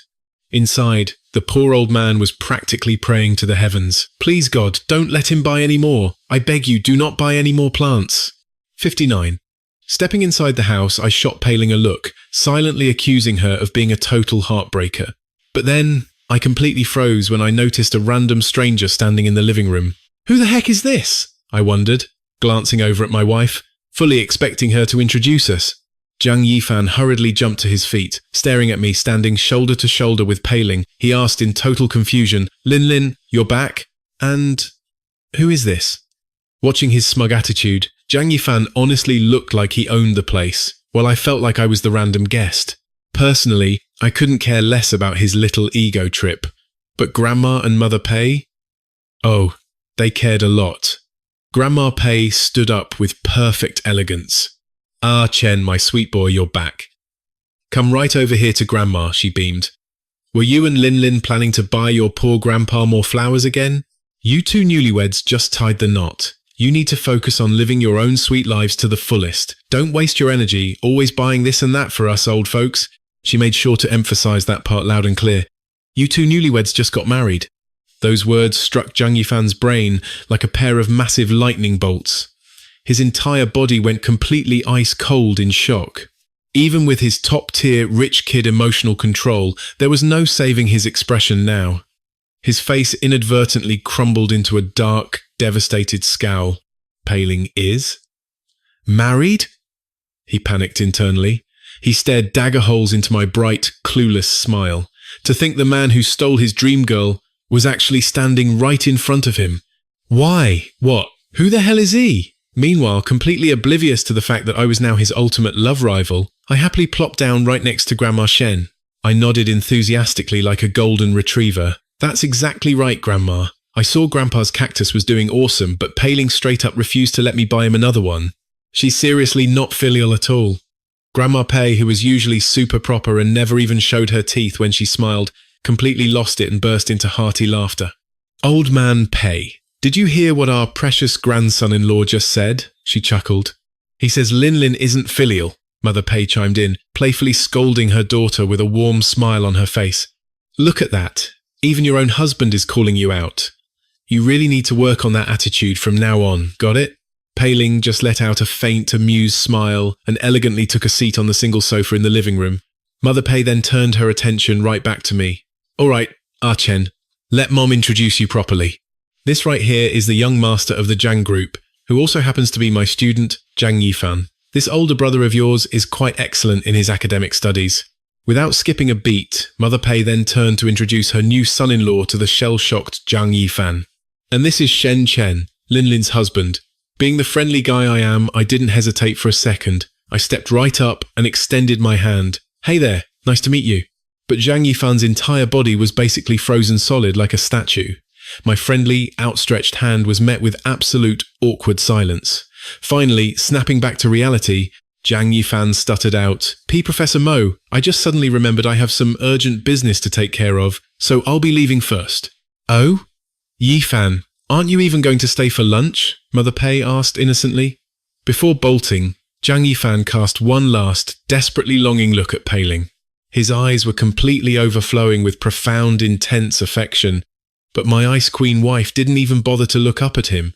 Absolutely crushed, he bypassed Pei-ling and practically sprinted right out the front door. Watching him run away, I just curled my lip into a knowing little smirk. If that guy's mental fortitude had been just a bit stronger, he might have actually scored some sympathy points. Storming off like that. Was he terrified people wouldn't figure out his little crush? and shooting me those death glares. Hey, I am completely innocent here, all right? Seeing me stare at Pei Lin like that, Mother Pei completely misread the situation, imagining a deeply devoted husband gazing longingly at his wife. Honestly, my eyes were firing off 129 silent accusations at that heartless woman. Trailing just behind us, Pei Lin was left totally speechless by my antics. Mother Pei, on the other hand, just smiled and stayed quiet. We all headed inside for lunch, and it was right there, over the meal, that I finally found out my mother-in-law had actually fainted yesterday. Mom fainted yesterday? Ah, Chen, Mom is perfectly fine now. Don't you worry. No way. You still need full blood work and a CAT scan to be safe. Mom, just sit tight. I'll call my own mother right now and have her set everything up. Ah, Chen, seriously. Mom is really fine. I already had a checkup yesterday. I was still feeling totally uneasy about it, so I whipped out my phone and called my mum anyway. That very afternoon, I marched my mother-in-law straight into my mum's office. Meanwhile, Jiang Yifan had dragged himself back home, looking utterly crushed. I just don't get it. Why would Pei Lin suddenly get married? Wait, Pei Lin is married? Aren't the Pei and Shen families absolute blood enemies? I mean, someone started a rumor before about a marriage alliance, but nobody actually believed it. They've been at each other's throats for decades. How could they just laugh off all that bad blood and become in-laws? On the drive back to Chihua Terrace with Pei Lin, I suddenly broke the silence. That pine scent on you yesterday, that was Jiang Yifan's. I smelled it on you. No wonder he couldn't keep his damn eyes off you today. Pei Lin shot me a sharp, sideways glance. Yesterday, Yun Dao was stuck in the lab, she replied coldly. He was the one who called to tip me off. Oh, listen to yourself, I snapped. His eyes were practically glued to you, and you're still sitting here denying it. The guy is head over heels for you. How could anyone looking at that not misunderstand? Just shut up. I leaned back against the car seat, wildly annoyed. I was absolutely suffocating with pure frustration. The more I chewed on it, the more pissed off I got. No, I need to get one of my own guys to dig into this mess. Only then would I actually believe a word he said. The very next day, I grabbed my phone and scrolled down to a contact that had been gathering dust. I dialed the number immediately. Still dead to the world in his bed, the eldest young master of the Tang family didn't even bother checking the caller ID. He just blindly answered. Hello? You selling houses or cars? Because I ain't buying any damn insurance. Though, if you're a telecom scammer, I might actually be bored enough to chat for a bit. It's me. Tang Jiang was completely out of it. 1 second, his eyes were glued shut, looking like a corpse. The next second, he aggressively kicked off his blankets and bolted straight up in bed. Ah, Chen, you're back in the country. Yeah, I've been back for over a month now. All right then. Soon enough, the handsome, dashing and utterly charming Tang Jiang appeared right in front of me. Tang Jiang plopped down across the table. Without missing a beat, he casually took a sip of the iced coffee sitting right in front of me. If you want one, go order your own. I snatched my cup right back from his hands, so... Why the hell are you back anyway? The two of us went way back, boasting over 10 years of solid brotherhood. Back when my family forcefully shipped me abroad for school. He was the one who threw the biggest tantrum and screamed the loudest objections. Tang Jiang actually wanted to tag along, but I quickly snapped him out of it. Jiang, are you an idiot? You've taken the IELTS and TOEFL over 20 times now. Just put yourself out of your misery and stop struggling. The second he heard that, Tang Jiang threw his hands up. Fine, I'm out. Studying makes my hair fall out, and you still have the nerve to call me stupid. So, he stayed right here in the country and lived a peaceful college life. Meanwhile, I was single-handedly scammed and exiled overseas by my own blood. Even so, the very second I stepped off that plane in a foreign land, Tang Jiang flew out right behind me just to make sure I survived the culture shock. Once I was finally settled in, he packed up and flew back home. Do me a huge favor, get your guys ready. Hell no, I'm not helping you. It's about Pei Lin. Tang Jiang looked at me like I had just cracked the joke of the century. It's about Pei Lin, and you're asking for my help? Oh my god. You really think way too highly of my skills. My dear third young master Shen, I cut him off. It's time to change how you address me. Call me the son-in-law of the Pei family. Tang Jiang scoffed. Screw you. If anyone is the Pei family son-in-law, there is absolutely zero chance it's you. I just stared at my highly agitated best friend. A second ago, you asked me why I came back, right? Here, take a sip and calm your nerves first. I slowly slid the iced coffee back over to him. Why? Spit it out. Tang Jiang took a big gulp, his cheeks bulging. I came back to get married. PFFT. Tang Jiang violently sprayed the coffee right out of his mouth, splashing it all over the damn floor. Deciding that wasn't nearly enough trauma for him, I leaned in. Guess who I'm marrying? Tang Jiang just stared at me, completely and utterly dumbfounded. I dropped the bomb. Pei Lin. Impossible. Pei Lin is practically the undisputed queen of Haicheng. She is the untouchable goddess of this entire city. Bro, your family and the Pei family are literally in a blood feud. Pei Lin could marry absolutely anyone in the world, but there is no way in hell she'd ever marry you. I totally knew this idiot wouldn't believe me. So, I slapped the ultimate proof on the table. Our marriage certificate. I slid the shiny little red booklet right over to Tang Jiang. He sneered, "How much did you pay for this fake junk under a bridge?" Instead of arguing, I just whipped out my phone and dialed a number. Then, I tapped it straight onto speakerphone. On the other end, Pei Lin, who was probably just about to step into some high-stakes corporate meeting, glanced down at the incoming call. I could picture her waving a dismissive hand, signaling her terrified subordinates to head in without her. "Hello?" she answered. "The groceries haven't been delivered to the house yet." "Is your name Pei Lin?"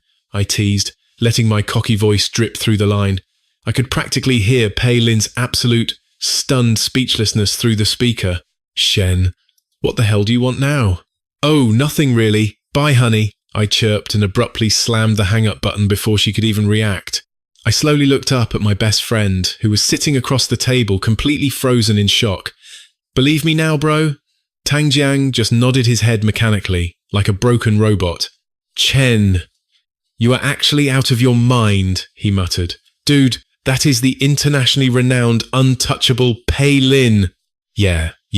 So, are you finally going to help me out, or what? The two of us leaned in dangerously close, and I whispered a few highly confidential words right into Tang Jiang's ear. "What?" he gasped. "You two literally just tied the knot, and you want me to go digging into her past social life?" Later that afternoon, I strolled back home. Pei Lin was already sitting dead center on the sofa, waiting for me like a judge. "Explain," she demanded coldly. "What exactly was that phone call this morning?" It didn't mean anything at all," I lied smoothly. "I just saw an unsaved number in my contacts, so I called to check if it was you." She raised an eyebrow. "You literally heard my voice and still weren't sure? And you just had to call me honey?" she pressed, her tone sharp but amused.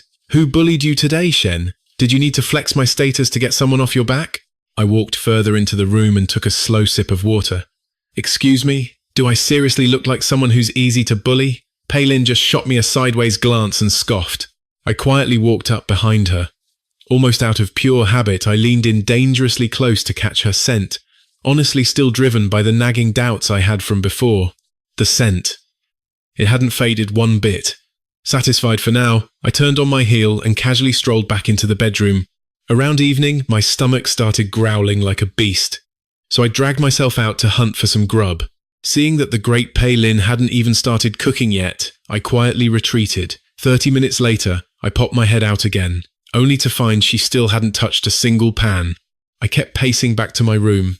By the third time I hopelessly wandered out, she finally sighed and headed to the kitchen. "I am starving here," I whined. Pei Lin didn't even bother looking up. "Explain exactly what that stunt on the phone meant, and then maybe you'll get to eat."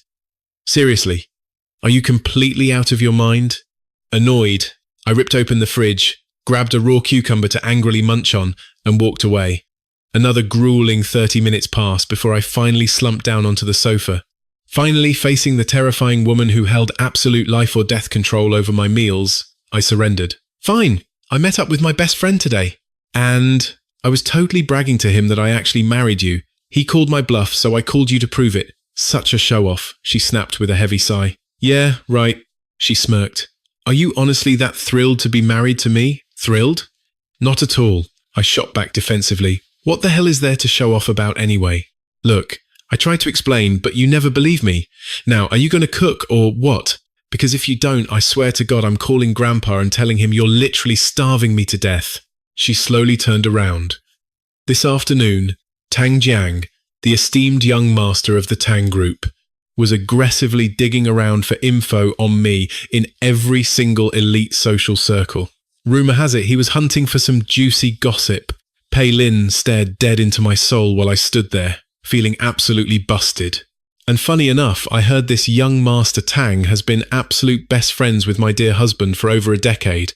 I was instantly, completely speechless. Silence was my only tactical option here. Staying dead quiet was my brave final stand. I want tomato and egg noodles, I awkwardly muttered. We are having stir-fried potatoes tonight, she declared coldly. I pouted like a kid. Then go make them. Or are you just waiting for me to step in and accidentally burn the entire kitchen down? Now, she clearly said we were just having potatoes, but staring at the massive spread of diced potatoes, sliced potatoes, shredded potatoes, and gigantic potato chunks sitting on the table, Pei Lin, aren't you slightly terrified that the entire potato clan is going to come back from the dead just to haunt you? Not really, she replied flatly. Honestly, she rarely ever cooked, and even when she did, the woman always ate completely alone. Perfect, controlled portions, strictly scheduled like a machine. Always utterly, flawlessly elegant. It was a well-known fact that she practically never shared a dinner table with a man. Glaring at this excessive potato feast, she probably thought I'd get completely sick of it and give up. But little did she know my true power. I aggressively grabbed my bowl and chopsticks and started absolutely stuffing my face. Pei Lin clearly did not expect me to be such a hyped-up, enthusiastic audience. Holy crap, this is amazing. Oh, this one is perfectly sour. Man, so good. And whoa, this one packs a spicy punch. I freaking love it. Pei Lin, you are an absolute genius in the kitchen. I cheered, eagerly picking up my bowl and jumping to my feet. For a second, Pei Lin thought I was totally full and getting ready to ditch the table, only to watch in horror as I proudly carried my loaded bowl straight into the living room and flicked on the flat-screen TV.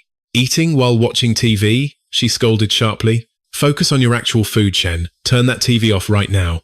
Babe, eating without watching TV literally strips away half the flavor, I argued. She just rubbed her temples and muttered, Shen Yuan, please come back quickly and drag your idiot brother away from me. Fully stuffed and totally satisfied, I happily waddled back to my bedroom. Locking the door, I instantly fired up a private video call to Tang Jiang. Bro, abort the mission. Stop digging immediately. You have already been completely made. Finding out he'd been instantly reverse investigated by the boss herself. Tang Jiang actually looked incredibly hyped. Damn. As expected of the legendary Miss Pei, she is freaking amazing. I haven't even found a single shred of dirt on her yet. Right before we ended the call, Tang Jiang flashed a wicked, knowing smirk. Ah, by the way, Chen, are you crashing at the Qushui mansion with her tonight? Yeah, why? I replied. Quick, quick, quick! Show me around, Tang Jiang begged eagerly. Let me see the view from Chia Tai. I just stared back at him with pure, unadulterated disgust. It is pitch black outside, I deadpanned. What exactly is there to see? He smirked. Then? Are you actually living with Pei Lin? I hesitated for a split second. I guess so. Kang Jian absolutely lost his mind. Oh man, Chen, you are a literal god to me. Quick, let me catch a glimpse of Miss Pei's beauty. Just one look. I've never actually seen President Pei in real life. Holding up my phone, I rolled my eyes. Then shut up. I'll just snap a quick video. Kang Jian nodded like a maniac, glued to his screen with pure, breathless anticipation. We both muted our mics. Scratching my head, I stepped out into the hall and hollered upstairs. Pei Lin! Up in the study, Pei Lin definitely heard me. She squeezed her eyes shut, desperately pretending to ignore me, but my voice just kept ringing in her ears like an absolute curse. Slamming her laptop shut, Pei Lin finally marched out. What is it? I rubbed the back of my neck. Well, I am hungry again. I had to trick her into coming downstairs first. If she stayed holed up on the 3rd floor, there was zero chance I could sneak a video of her. How is this guy so unbelievably high maintenance? She thought. He practically inhaled his dinner. It hasn't even digested yet, and he is hungry again? But then she remembered the promise she made to Grandpa that she absolutely wouldn't let me starve. Plus, knowing I was Shenwan's little brother, she had to show at least a tiny bit of respect. Taking a deep, long breath, she muttered, Got it. Heading down the stairs, she remembered the tomato and egg noodles I had specifically begged for. Resigned, Pei Lin walked straight into the kitchen. Just as she was about to start cooking, her instincts flared. She keenly sensed me sneaking up right behind her. Whipping around, she caught me standing there, putting on my absolute best innocent face. Pei Lin just frowned and turned back around to keep slicing the tomatoes. On the other end of the line, Kang Jian waited anxiously as my camera view started violently shaking. Just as I quietly raised my phone to snag a shot, Pei Lin suddenly whipped back around. Panicking, I shoved the phone behind my back. Pei Lin marched right up to me. "Give me the phone." I frantically shook my head. She reached out to snatch it. Why on earth is he filming me cooking, she wondered. Is he going to post it online? Or show my face to someone else? Or was she afraid of getting exposed? Terrified, I scrambled backward, frantically and blindly tapping my screen. I didn't even know if the video call had actually disconnected. "No way!" she snapped. "Are you secretly filming me?" I shook my head violently. "No, I am not." Pei Lin glared daggers at me. I flinched hard, and taking full advantage of my daze, she snatched the phone right out of my hands. Thankfully, because of my frantic tapping a second ago, the call had already dropped. All Pei Lin could see on the screen was a chat log showing a 30-minute video call. But because of our little scuffle, the two of us were now standing dangerously close. Pei Lin looked up, getting a crystal clear view of my face for the very first time. Sharp, handsome, with perfectly defined features. Anyone looking at him would have to admit the guy was absolutely gorgeous. Pei Lin stared into his captivating bedroom eyes with sheer appreciation. Unbidden, her heart actually skipped a beat. How comforting, I thought, looking right back at her. She felt just like the woman who dragged me out of the absolute darkness all those years ago. But right at that intense moment, my phone suddenly started ringing. We both looked down at the glowing screen. It was Tang Xiaoyang. After blowing up my phone with zero response, he had decided to just call me back. And in that exact, agonizing moment, Pei Lin finally realized just how close we were actually standing. She quickly took a huge step back, putting some much-needed distance between us. Honestly, my heart was hammering out of my chest, too. This woman is going to be my sister-in-law in the future, I panicked. If we keep acting like this, how am I ever supposed to face my own brother? Poor Tang Xiaoyang hadn't seen a single thing, and now nobody was even picking up his frantic call. Pei Lin clearly didn't want to deal with my nonsense anymore. She turned to storm back upstairs. But wait, what about my late-night snack? Pei Lin just grabbed the tomato she had barely sliced and jammed it straight into my mouth. "Ah, just eat this." With that savage move, she marched right back upstairs. A second later, Tang Xiaoyang's call rang through again. This time, I finally picked up. "Ah, Chen! What the hell took you so long just now? And why were you stuttering like an idiot? Don't tell me you actually got shy. What exactly happened between you and CEO Pei?" he pressed. "Nothing happened," I shot back, my guilty eyes darting away. But just thinking about that crazy scene from earlier made my heart completely skip a beat. A hyper-vivid memory flashed right across my mind, the two of us, slowly leaning in closer and closer. Terrified, I violently shook my head to drive the forbidden image away. But Tang Jiang immediately picked up on my awkward silence. "Wait, you two couldn't possibly." Meanwhile, halfway up the stairs, Pei Lin completely froze in her tracks. What if he actually gets hungry in the middle of the night, she debated. Leaving those fresh ingredients on the counter is just a waste anyway. Fine. I will just make him a quick bowl of noodles. She was about to step back down, but hearing my voice blasting over the speakerphone, she decisively stopped. "No, it is not like that," I yelled into the phone. "It is really not what you think. She is going to be my sister-in-law in the future." On the line, Tang Jiang winced, his face grimacing as he struggled to process that bombshell. "Man, your family situation is pretty messed up, huh?" "Ugh, whatever. You'll figure it all out soon enough." That was the last thing I was told. Just a few days later, my older sister, Shen Wan, finally touched down back in the country. But she didn't even drop by the main Shen family estate. Instead, she marched right over to Chiyitai. By the time evening rolled around, Pei Lin had actually decided to come home early. She didn't bother cooking, of course. She just had some fancy restaurant deliver our dinner straight to the front door. "Takeout is absolutely nowhere near as good as your cooking," I complained, my face completely twisted in pure disgust. "And there's no way it's as clean as the meals you make, either. Right? I mean, who even knows what?" Before I could even finish my rant, a sudden, booming shout cut me off as the front door was violently shoved open. "Baby brother! Pei Lin!" Shenwan practically stormed into the room, her footsteps brisk and full of absolute authority. She locked eyes with me as I hovered miserably around Pei Lin like a total underdog. "Sis!" I choked out, almost crying. You You're finally back! My sweet baby brother, your big sister is home. What's wrong? Did somebody bully you? I groaned. Sis, can you please stop calling me your baby brother?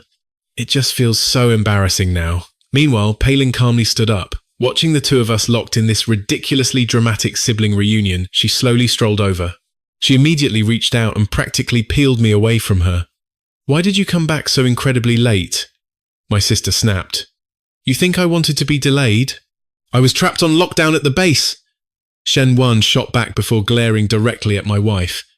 I have to admit, Palin, you are pretty damn slick, aren't you?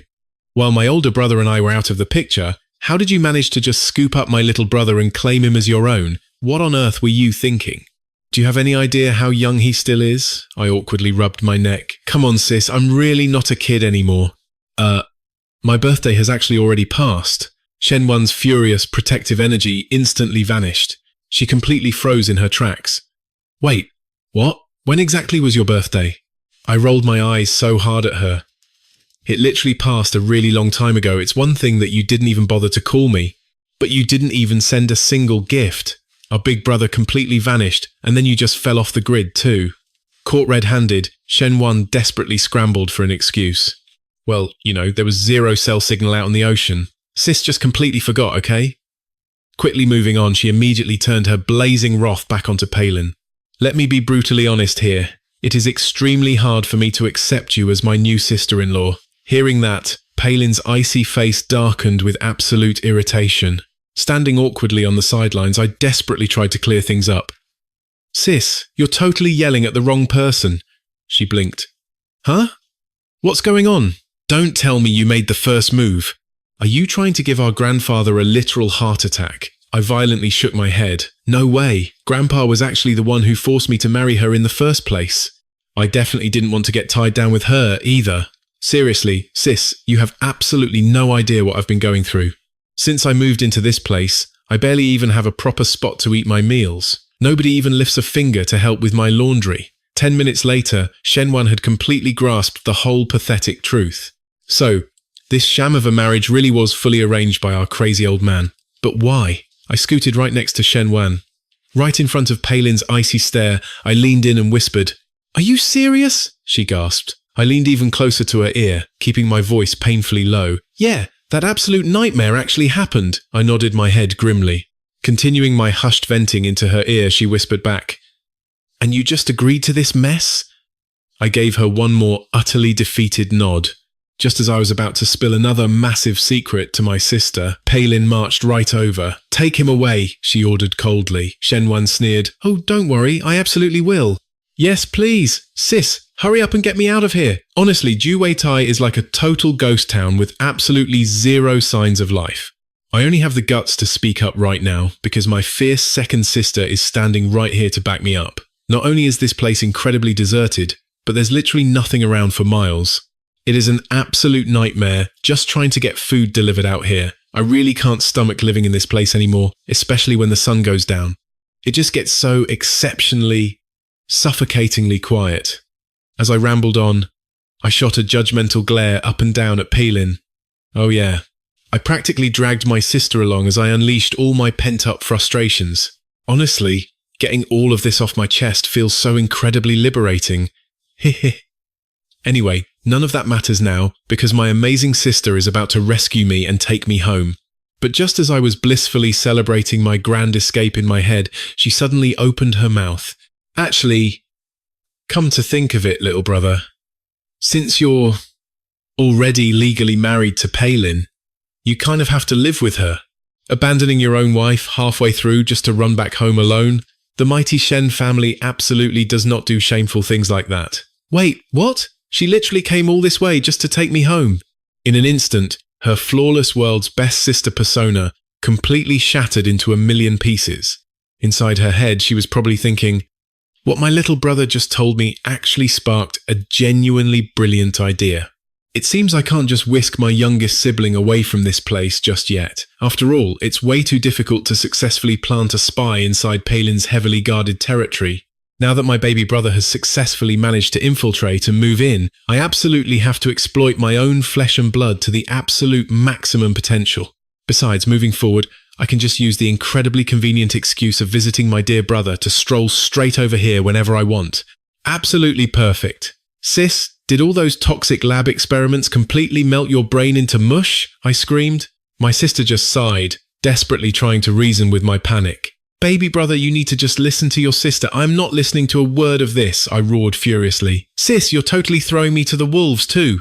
I miss big brother so damn much. He actually loved me the most. Ignoring my total meltdown, Shenwan smoothly tried to negotiate a truce with me. Look, little brother, it doesn't matter anyway. You and Palin already agreed to terminate this fake marriage contract in exactly 2 years.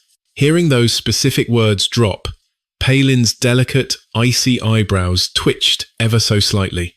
She just stared at me with a terrifyingly calm expression. See? Oh, the second you finally graduate, you'll be a free, single man all over again. So just listen to Sis. Honestly, crashing with Palin for these 2 short years just to learn a thing or two about business management really isn't a bad idea at all. I completely snapped back in unhinged anger.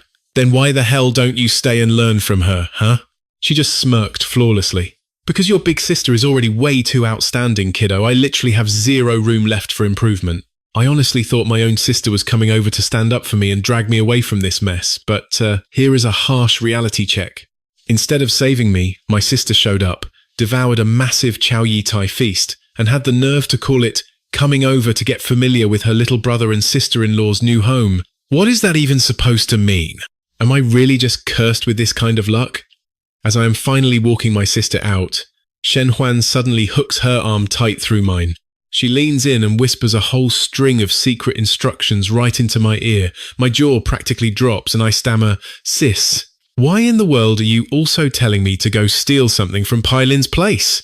Just a few steps behind us, my ice-cold wife, Pai Lin, stands there, looking absolutely speechless. Hide Grandma's flowers, Shen Huan mutters. Then she asks if anyone else knows about this besides me and our grandpa. I just sigh. Who else? Try Grandpa Pei. My own grandpa literally told me, Chen, Pai Lin has top-secret intel on your missing brother's whereabouts. You need to find a chance to sweet-talk her out of it. And if playing nice doesn't work, just quietly borrow it. Our family is digging into this too, you know.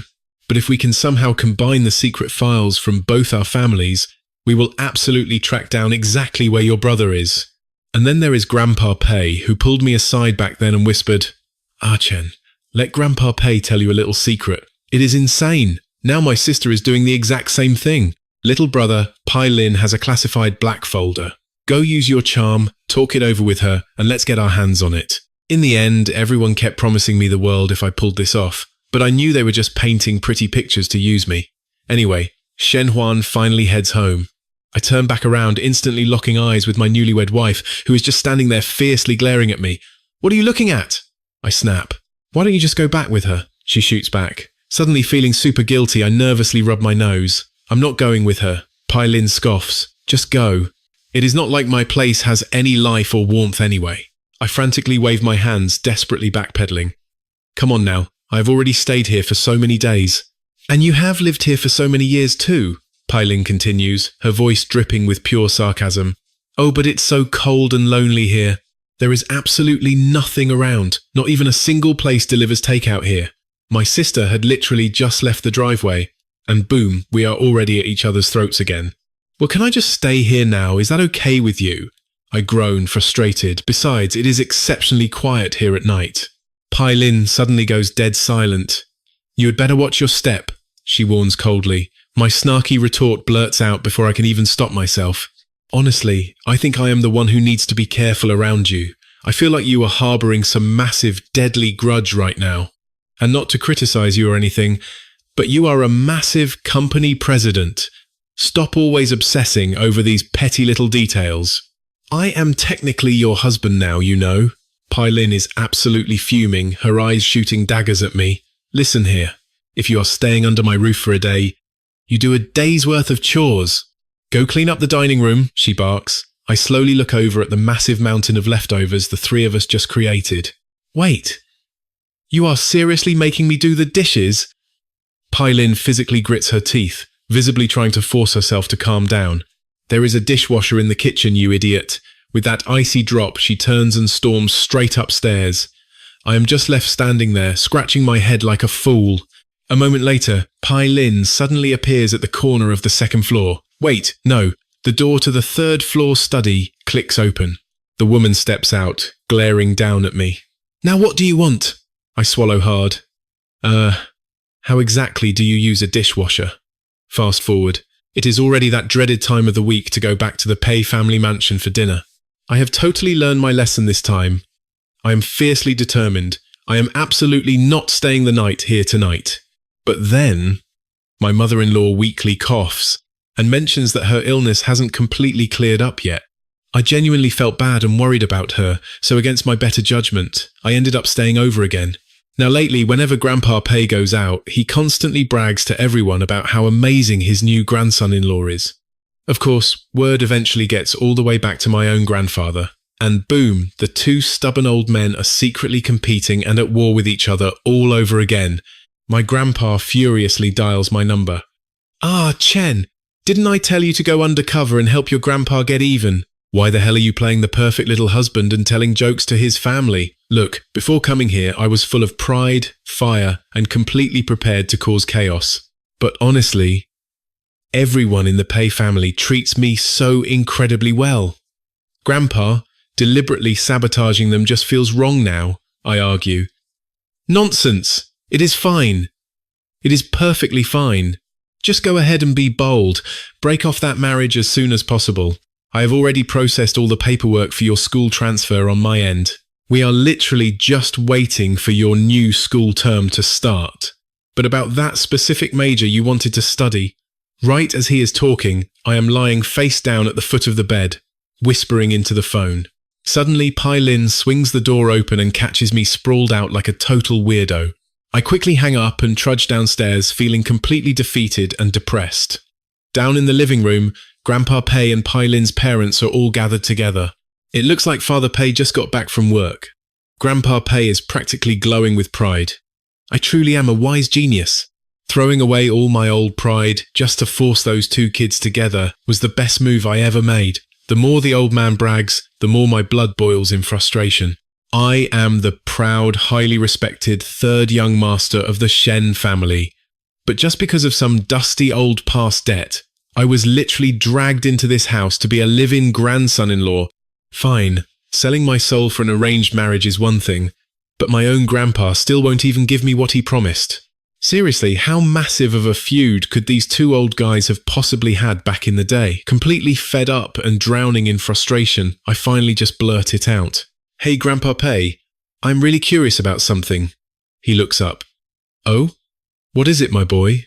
I hesitate. I am a bit embarrassed to ask, honestly. Grandpa Pei, you and Grandma Pei have been happily married for literal decades now. So why in the world are you two grandpas still obsessing over whatever happened back then? Grandpa Pei, you haven't secretly been pining over that ancient marriage arrangement this entire time, have you? Let's go home. The living room instantly fell dead silent. You could literally hear a pin drop. Mother Pei stared wide-eyed at the figure standing right behind me and Grandpa Pei. Mom. The two of them whipped around at the exact same time, gasping in sheer shock. Standing there was an incredibly elegant, elderly lady who had just stepped out of the restroom, Nana. Old Mrs. Pei just gave a crisp, graceful nod. Anyone who actually knew her understood this was just her bottling up absolute rage. The more elegant she acted, the more furious she truly was. Grandpa Pei's face flushed beet red. Nonsense. That is completely, entirely false. I haven't been thinking about anyone else. That was just the older generation making reckless, stupid matches back in the day. Your grandma and I never even shared a single meal together. Over on the nearby sofa, Palin's face looked cold enough to freeze hell over. She was staring absolute daggers right into my face. Grandpa Pei looked over at his wife, who hadn't budged a single inch. He knew he was completely screwed. His wife was throwing a massive fit. My eyes darted around the room. I only casually brought up the past just now because I thought Grandma Pei wasn't around. It's not like my brain is totally fried. How in the world could it be such a crazy coincidence? The literal second I asked, Grandma Pei magically appeared. Pei Lin marched right over, grabbed my wrist tight, and chided me under her breath. "Stop gossiping about the elders' past affairs right here. Watch your mouth, or I won't show an ounce of respect to your brother and sister." I quickly apologized in a total panic. I'm so sorry. I really didn't mean to." Old Mrs. Pei just waved her hand gently. "It is perfectly all right. I am not angry at our Chen." "Ah, Chen is only telling the truth." Mother Pei quickly intervened from the sidelines. "Mom, Chen is still young. Let's not lower ourselves to a child's level, okay?" Old Mrs. Pei just smiled and nodded. Chen will stay here at the Pei household tonight." After declaring that, Grandma Pei turned to her daughter-in-law and said, "Xiaoya, let us go upstairs." She didn't spare Grandpa Pei a single solitary glance that entire time. This left Grandpa Pei looking utterly frantic. "That is ancient history from ages ago. Chen Yuan, you know I didn't do anything." Grandma Pei marched upstairs and slammed the door shut. Grandpa Pei glared daggers at me while I guiltily kept my head down. Pei Lin quickly dragged me up the stairs. She locked the door behind us and snapped, "Did Grandpa Chen put you up to this?" "Yeah. But my original plan was honestly just to hide Grandma's flowers." Pei Lin glared at me and coldly remarked that I had absolutely no idea what I was messing with. "No freaking way. Why the hell would I tell you what Grandpa and I are secretly planning?" I blurted it out before my brain even processed what I was saying. I was just in way too much of a rush. I literally answered whatever the heck she asked. "Look, I swear my grandpa didn't tell me to drive a wedge between anyone." I quickly tried to smooth the massive mess over. Pei Lin already knew the two elders absolutely did not get along. They were constantly competing in secret. Feeling incredibly guilty, I awkwardly scratched the back of my head. I stole a nervous glance at Pei Lin. She was still staring intently right at me. I felt even more horribly responsible for this whole disaster. Now that Pei Lin knew all about our little scheme, I was absolutely terrified she wouldn't trust a word I said anymore. I really didn't mean to mess up this time. I even made dead sure Grandma wasn't around before I asked. It's just, I couldn't figure out why Grandpa insisted I marry you. Pei Lin was left completely speechless by my blunt words.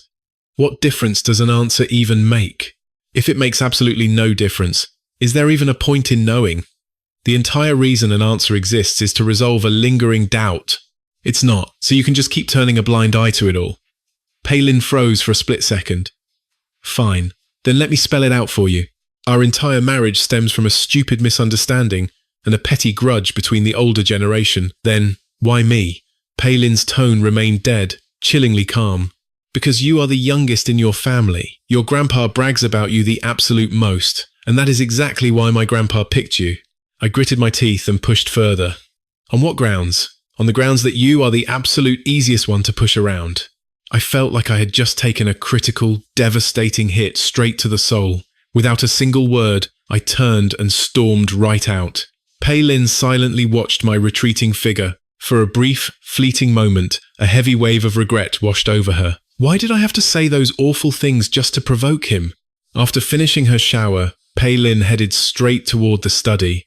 But when she peeked inside, the room was completely, utterly empty. "Why isn't he back yet?" She walked out to ask the servants. Upon learning that I had stormed out of the house, Pei Lin decided to just let it drop.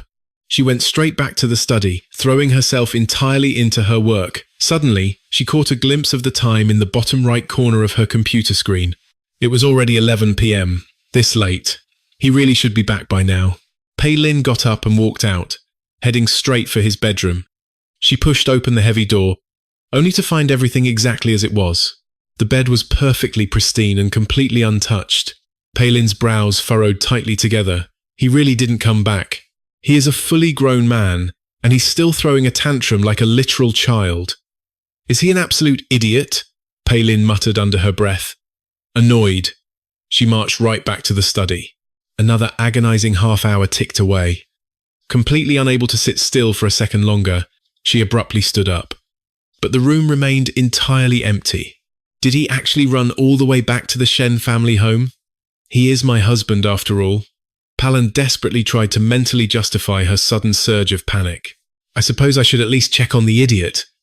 She pulled out her phone and dialed my number. The line rang twice, before I abruptly hung up on her. A cold smirk played on the corner of Palan's mouth. Well, aren't we feeling brave? Staying out all night just over a few harsh words. Fine, he can just freeze out there by himself tonight. It was 12:30 in the morning when a breaking news alert from Haicheng suddenly popped up on Palan's phone. A dangerous suspect was currently on the loose. An eerie photo was attached, urgently warning all citizens to stay on high alert. If anyone spotted this suspect, they were urged to call the police immediately. Palan quickly swiped the news alert away. She closed her eyes, trying to calm down. Even if she completely ignored the fact that he was her newlywed husband, she still had to consider that he was her best friend's younger brother. What if that absolute idiot actually ran straight into danger? Right, I'm only doing this so my best friend won't worry, she told herself. Exactly 5 minutes later, Palan was rushing downstairs in a frantic hurry. Grandma Pei, who was surprisingly still awake, happened to walk out. Lin, it's incredibly late. Why on earth aren't you asleep yet? Where are you rushing off to? I'm just going out to find Shen Chen. It won't take long, I promise. Shortly after, Palan showed up unannounced at the Shen residence. The Shen family was completely caught off guard. Lin, it's the middle of the night. Why are you here all by yourself? Is A Chen not with you? He hadn't even come back to the Shen house. Seeing that his family was instantly starting to panic, she quickly made up a flimsy excuse and left immediately. Shen Yuan bolted out and chased after her. What is wrong with my little brother? What exactly happened to him? Palan's tense face completely betrayed her rising anxiety. We had a stupid spat, and he just ran off. Hearing this, Shen Yuan bolted straight to the garage to grab her car. Palan, if anything happens to him, I swear I am never letting you off the hook. Palan drove aimlessly along the city's dark main roads, desperately searching. Just as she was frantically debating whether to call in reinforcements, her phone suddenly rang. She snatched it up to check the screen. It was none other than me, the runaway husband. She slammed the brakes, pulled her car over to the curb, and answered the call instantly. Hello? Her voice was totally laced with panic. I just got out of the shower. Is there a specific reason you called me? Where are you right now? I asked, feeling more than a bit confused. I am at home. Where the hell are you? Shen Chen, since when did you learn how to lie to my face? I instantly lost my temper. Why the hell won't she just believe my side of the story? I really didn't mean for any of that to happen. Since she refused to believe me, I spoke up in a heavy, incredibly dark tone. Palan, I am only going to say this one more time. I never, ever intended to hurt Grandpa and Grandma's feelings, and my own grandpa would never, ever ask me to do something like that either. I am not lying to you. No. Look, if I said the wrong thing, I'll apologize. I'm already trying my best to make amends for it, whether you choose to believe it or not. I slammed the phone down, hanging up in a total fit of rage. Palan slowly lowered her phone. She leaned heavily back against the leather car seat, trying to think this through. I've already been to the Shen house, and he wasn't there.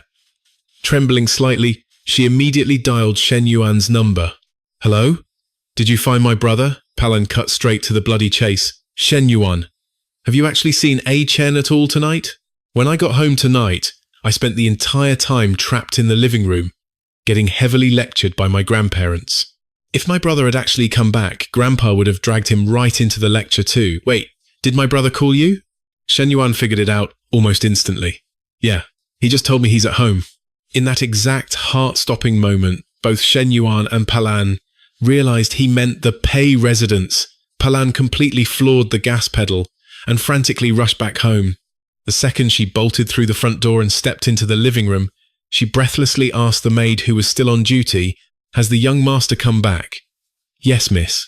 The young master went straight upstairs to rest as soon as he got back. Palan practically sprinted upstairs and burst right into the bedroom. Seeing me lying there safely on the bed, she finally let out a massive, shuddering sigh of relief.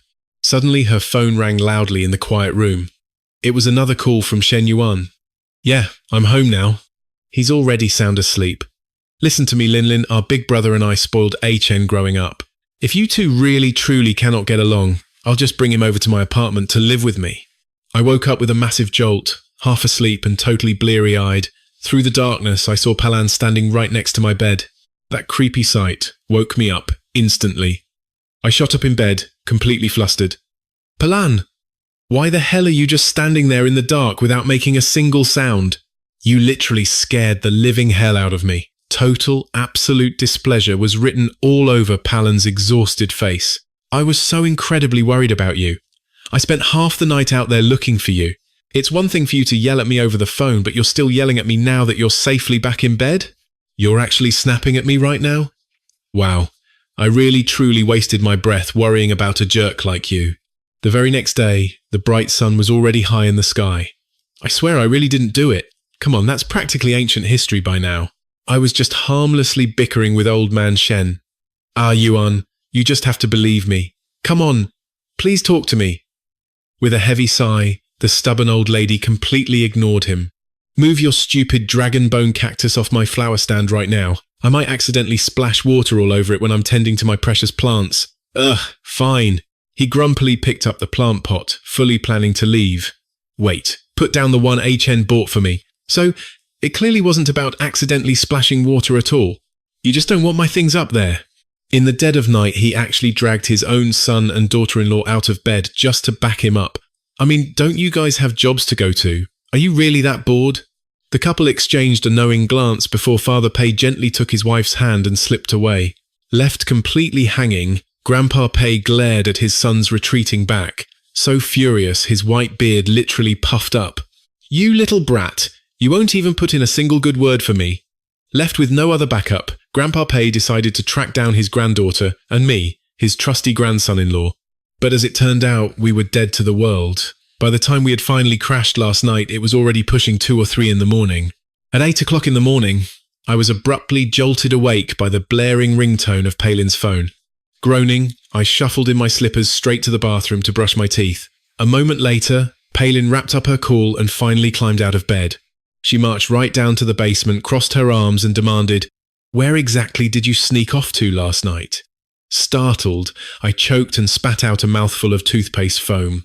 After we grabbed breakfast, Palin had to head out to the corporate office. Right before walking out the door, she turned to me and ordered, "Shen Chen, you're coming with me. I'll drop you off at our house first." But I had my own secret agenda. "No way, I'm not leaving," I pushed back. "I've still got major things to take care of right here. You just go on ahead without me." Palin narrowed her eyes, completely on edge. Standing nearby, Mother Pei quickly chimed in to smooth things over. "Oh, sweetie, don't you worry about a thing. Nobody in this house is going to bully our Chen." Hearing that, Palin almost scoffed. She thought to herself, "Do I look like I'm worried about him getting bullied? I'm terrified he's going to be the one starting trouble." Still heavily anxious, she grabbed my arm, yanked me off to the side, and issued a fierce warning. "Don't you dare stir up any drama while I'm gone. If the vibe in this house starts feeling even a little bit off, you call me immediately." I threw my hands up defensively. "Hey, I didn't even do anything wrong. I seriously didn't mean to." Palin rolled her eyes and shot back. "My brain isn't completely fried, Shen Chen. I catch your drift," I muttered under my breath. "Yeah, well, your brain is the one that's fried." Irritated that she didn't trust me, I spun on my heel and walked away. But right before stepping out the front door, she pulled the family butler aside for strict instructions. "If anything goes sideways, ring my phone instantly. Keep a very close eye on my husband today, and absolutely do not let him run his mouth and say the wrong thing." The poor butler nodded stiffly as he watched the eldest young lady drive off. Strangely enough, throughout the entire morning, Palin's phone remained dead silent. Not a single call came through. Feeling a knot of anxiety in her stomach, she finally tried calling my cell. I instantly hung up on her. Panicking, she dialed the house landline. "Eldest young lady." The young master actually went out. Palin gripped her phone so hard her knuckles turned white, seething as she hissed, "Shen Chen." Later that evening, she stormed right back into the Pei family estate. "Palin, hey, come here, quick, get over here." I wildly waved my arms, calling out to my furious wife the second I saw her. The goofy, triumphant excitement plastered across my face was completely impossible to hide. Totally confused by my upbeat mood, Palin cautiously walked over. Just as she opened her mouth to interrogate me, I yelled out, "Grandpa, Palin is finally back." "We are officially a go for the big plan tonight," I announced with pure, unadulterated enthusiasm. Old Man Pei's cheeks flushed crimson, looking incredibly awkward and embarrassed. "Ah, Chen, my boy, don't dig a hole for your poor grandpa here. Are you absolutely certain this crazy stunt is going to work?" "Grandpa, listen to me. I know it sounds super old-fashioned, but you really have to think about the logic here. Why exactly do you think these cheesy cliches have survived for generations?" I didn't even wait for a response, confidently answering my own question. Because they actually work. Still entirely out of the loop, Palin asked suspiciously. What on earth are you two plotting? Grandpa, don't be nervous. It's seriously not that embarrassing. Plus, my wife is finally back, which means our ultimate helper has arrived. Palin's bewildered expression only deepened. She stared at me like I had grown a second head, utterly lost for words. I turned back to the old man. Grandpa, do you still want to make Grandma happy or not? Grandpa sighed, looking completely helpless and resigned to his fate. Ah, Chen, once this whole ordeal is over, you are strictly forbidden from exaggerating this story and bragging to old man Shen. Do you hear me? I suddenly went dead silent. Wait a minute. That was actually a brilliant idea. I hadn't even thought of milking this for bragging rights.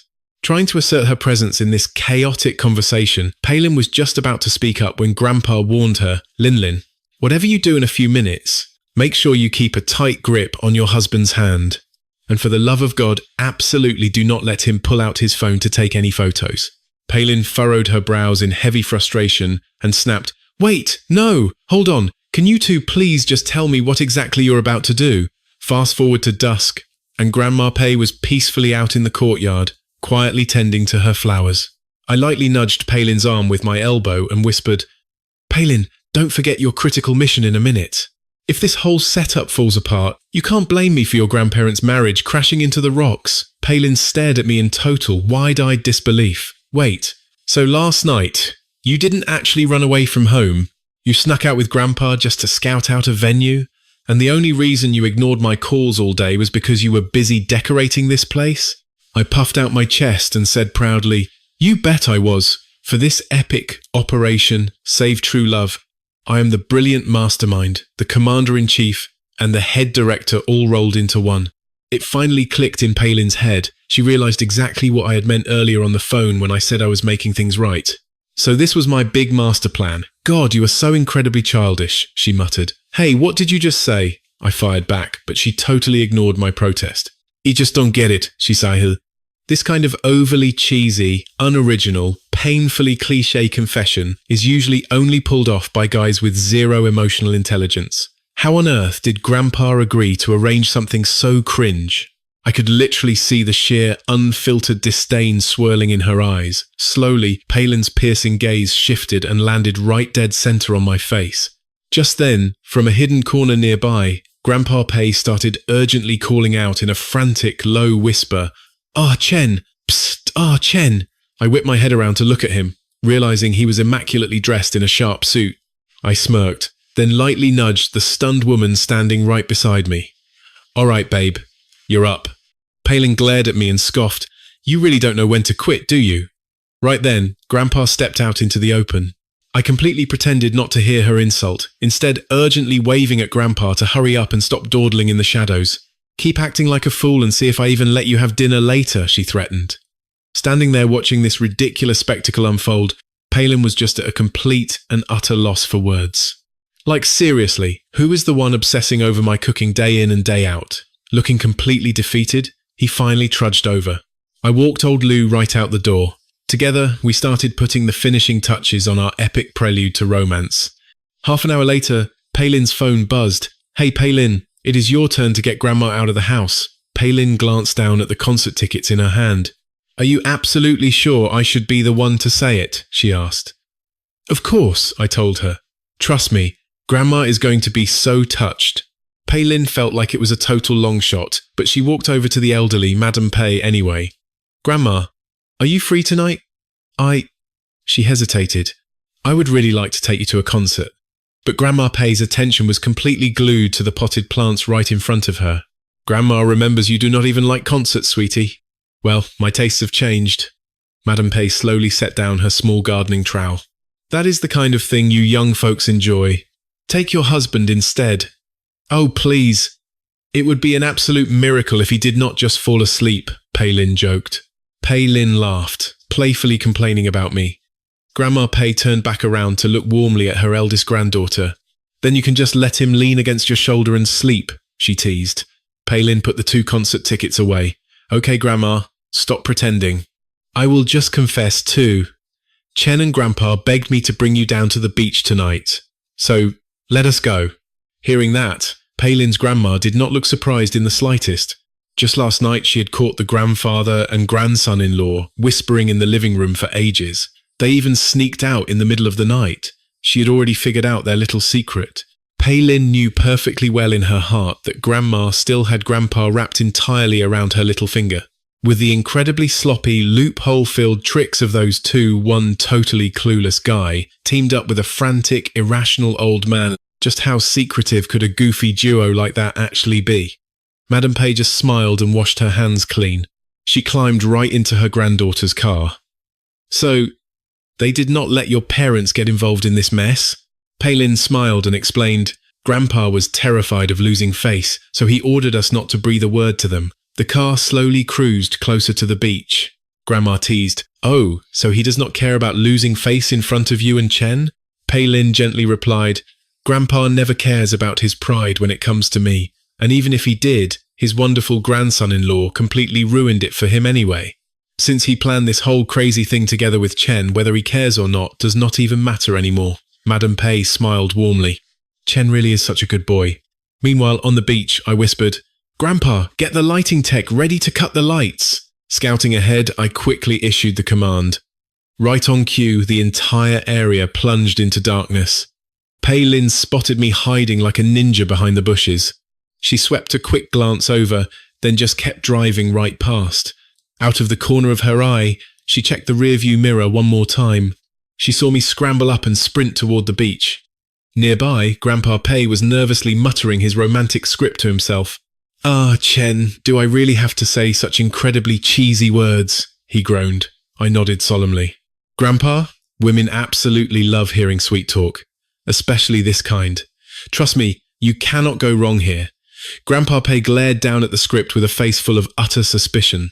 Not long after that, he spotted Pei Lin gently helping Grandma walk along the sandy beach. The very next instant, bright lights beamed down directly onto the two women. Everything else was pitch black. Only they were illuminated by the harsh spotlight. Pei Lin gritted her teeth in panic. Why did nobody warn me about this specific arrangement?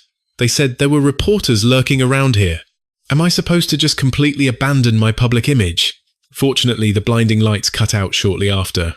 Grandma Pei stood peacefully on the beach, looking at her nervous husband standing across from her. Pei Lin guided Grandma right up to Grandpa. Then, she decisively spun around to escape that chaotic spot. She stomped right over to me, reached out, and viciously pinched my arm. Ouch! Ow! Ow! Stop pinching my arm! I yelped. Shen, why on earth did you not tell me there was a part exactly like this? She hissed. My phone was still live on a group voice call. Time had been way too tight for us to buy actual walkie-talkies, so we just had to make do with a messy group call. Ignoring the stinging pain in my arm, I barked the command, Activate the ground lanterns now! In the very next instant, the lights on the sand flared vibrantly to life. Hundreds of red roses were planted all over the surrounding sand. Beneath every single rose, a warm light flickered, illuminating the entire magical circle. Looking closely, the glowing flowers actually formed the shape of a massive, beautiful heart. The two elders were standing right perfectly in the center of that heart. Grandma Pei looked totally puzzled. Do not tell me my old eyes are playing tricks on me. There were clearly 0 flowers here just a second ago. How did they all appear so suddenly? Even though she had already guessed what might happen tonight, she was still completely stunned by the breathtaking scene before her. Then, Grandpa Pei dramatically brought out a massive bouquet of roses from behind his back. He cleared his throat loudly, flashing back to the sickeningly sweet, totally cheesy confessions his grandson-in-law had forced him to memorize. No, this just will not do, he muttered to himself. True, our granddaughter stepped away, but there are still crew members hiding behind the scenes. He looked deeply into her eyes. Honey, a person can easily fake being devoted for a fleeting moment, but they absolutely cannot fake it for an entire lifetime. No one in this world knows better than you whether I truly love you or not. So please, do not ignore me anymore. Whenever I bicker with old man Shen, I never bring this up. Back when I had no idea how to say no, he just showed up out of nowhere. Years ago, I used to sneak over to the factory next door just to catch a glimpse of you. You were so elegant, dignified, gentle, and absolutely stunning. You've always been the only one in my heart. I really did let so much time slip right through my fingers. Every single time he bragged to me about how cute his little grandson was, my eyes would burn red with pure envy. I'd think about how amazing it would be if Archen belonged to our family instead. Don't just rush over there to interrogate him, Peilan whispered, hastily grabbing my arm. We listened as Grandpa Pei kept talking. I don't know any of Old Man Shen's little secrets, and our families don't even have any business dealings.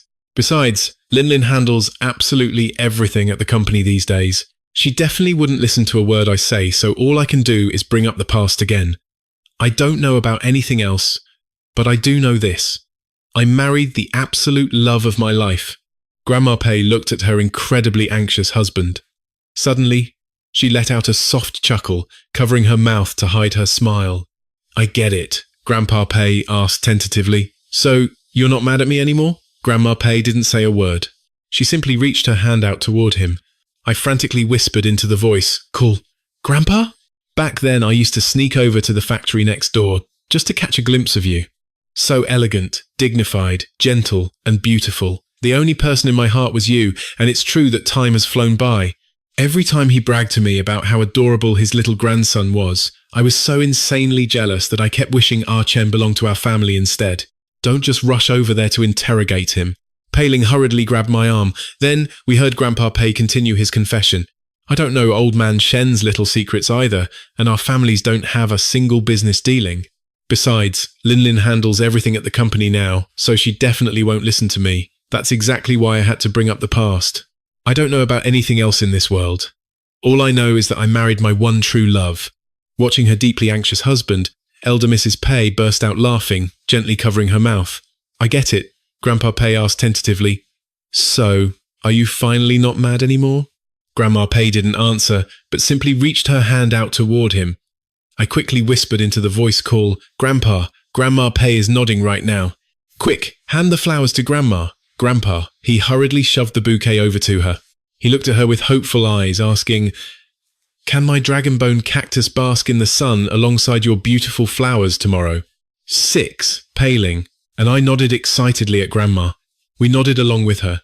In the very next instant, a massive show of fireworks erupted all around us, lighting up the sky right over our heads.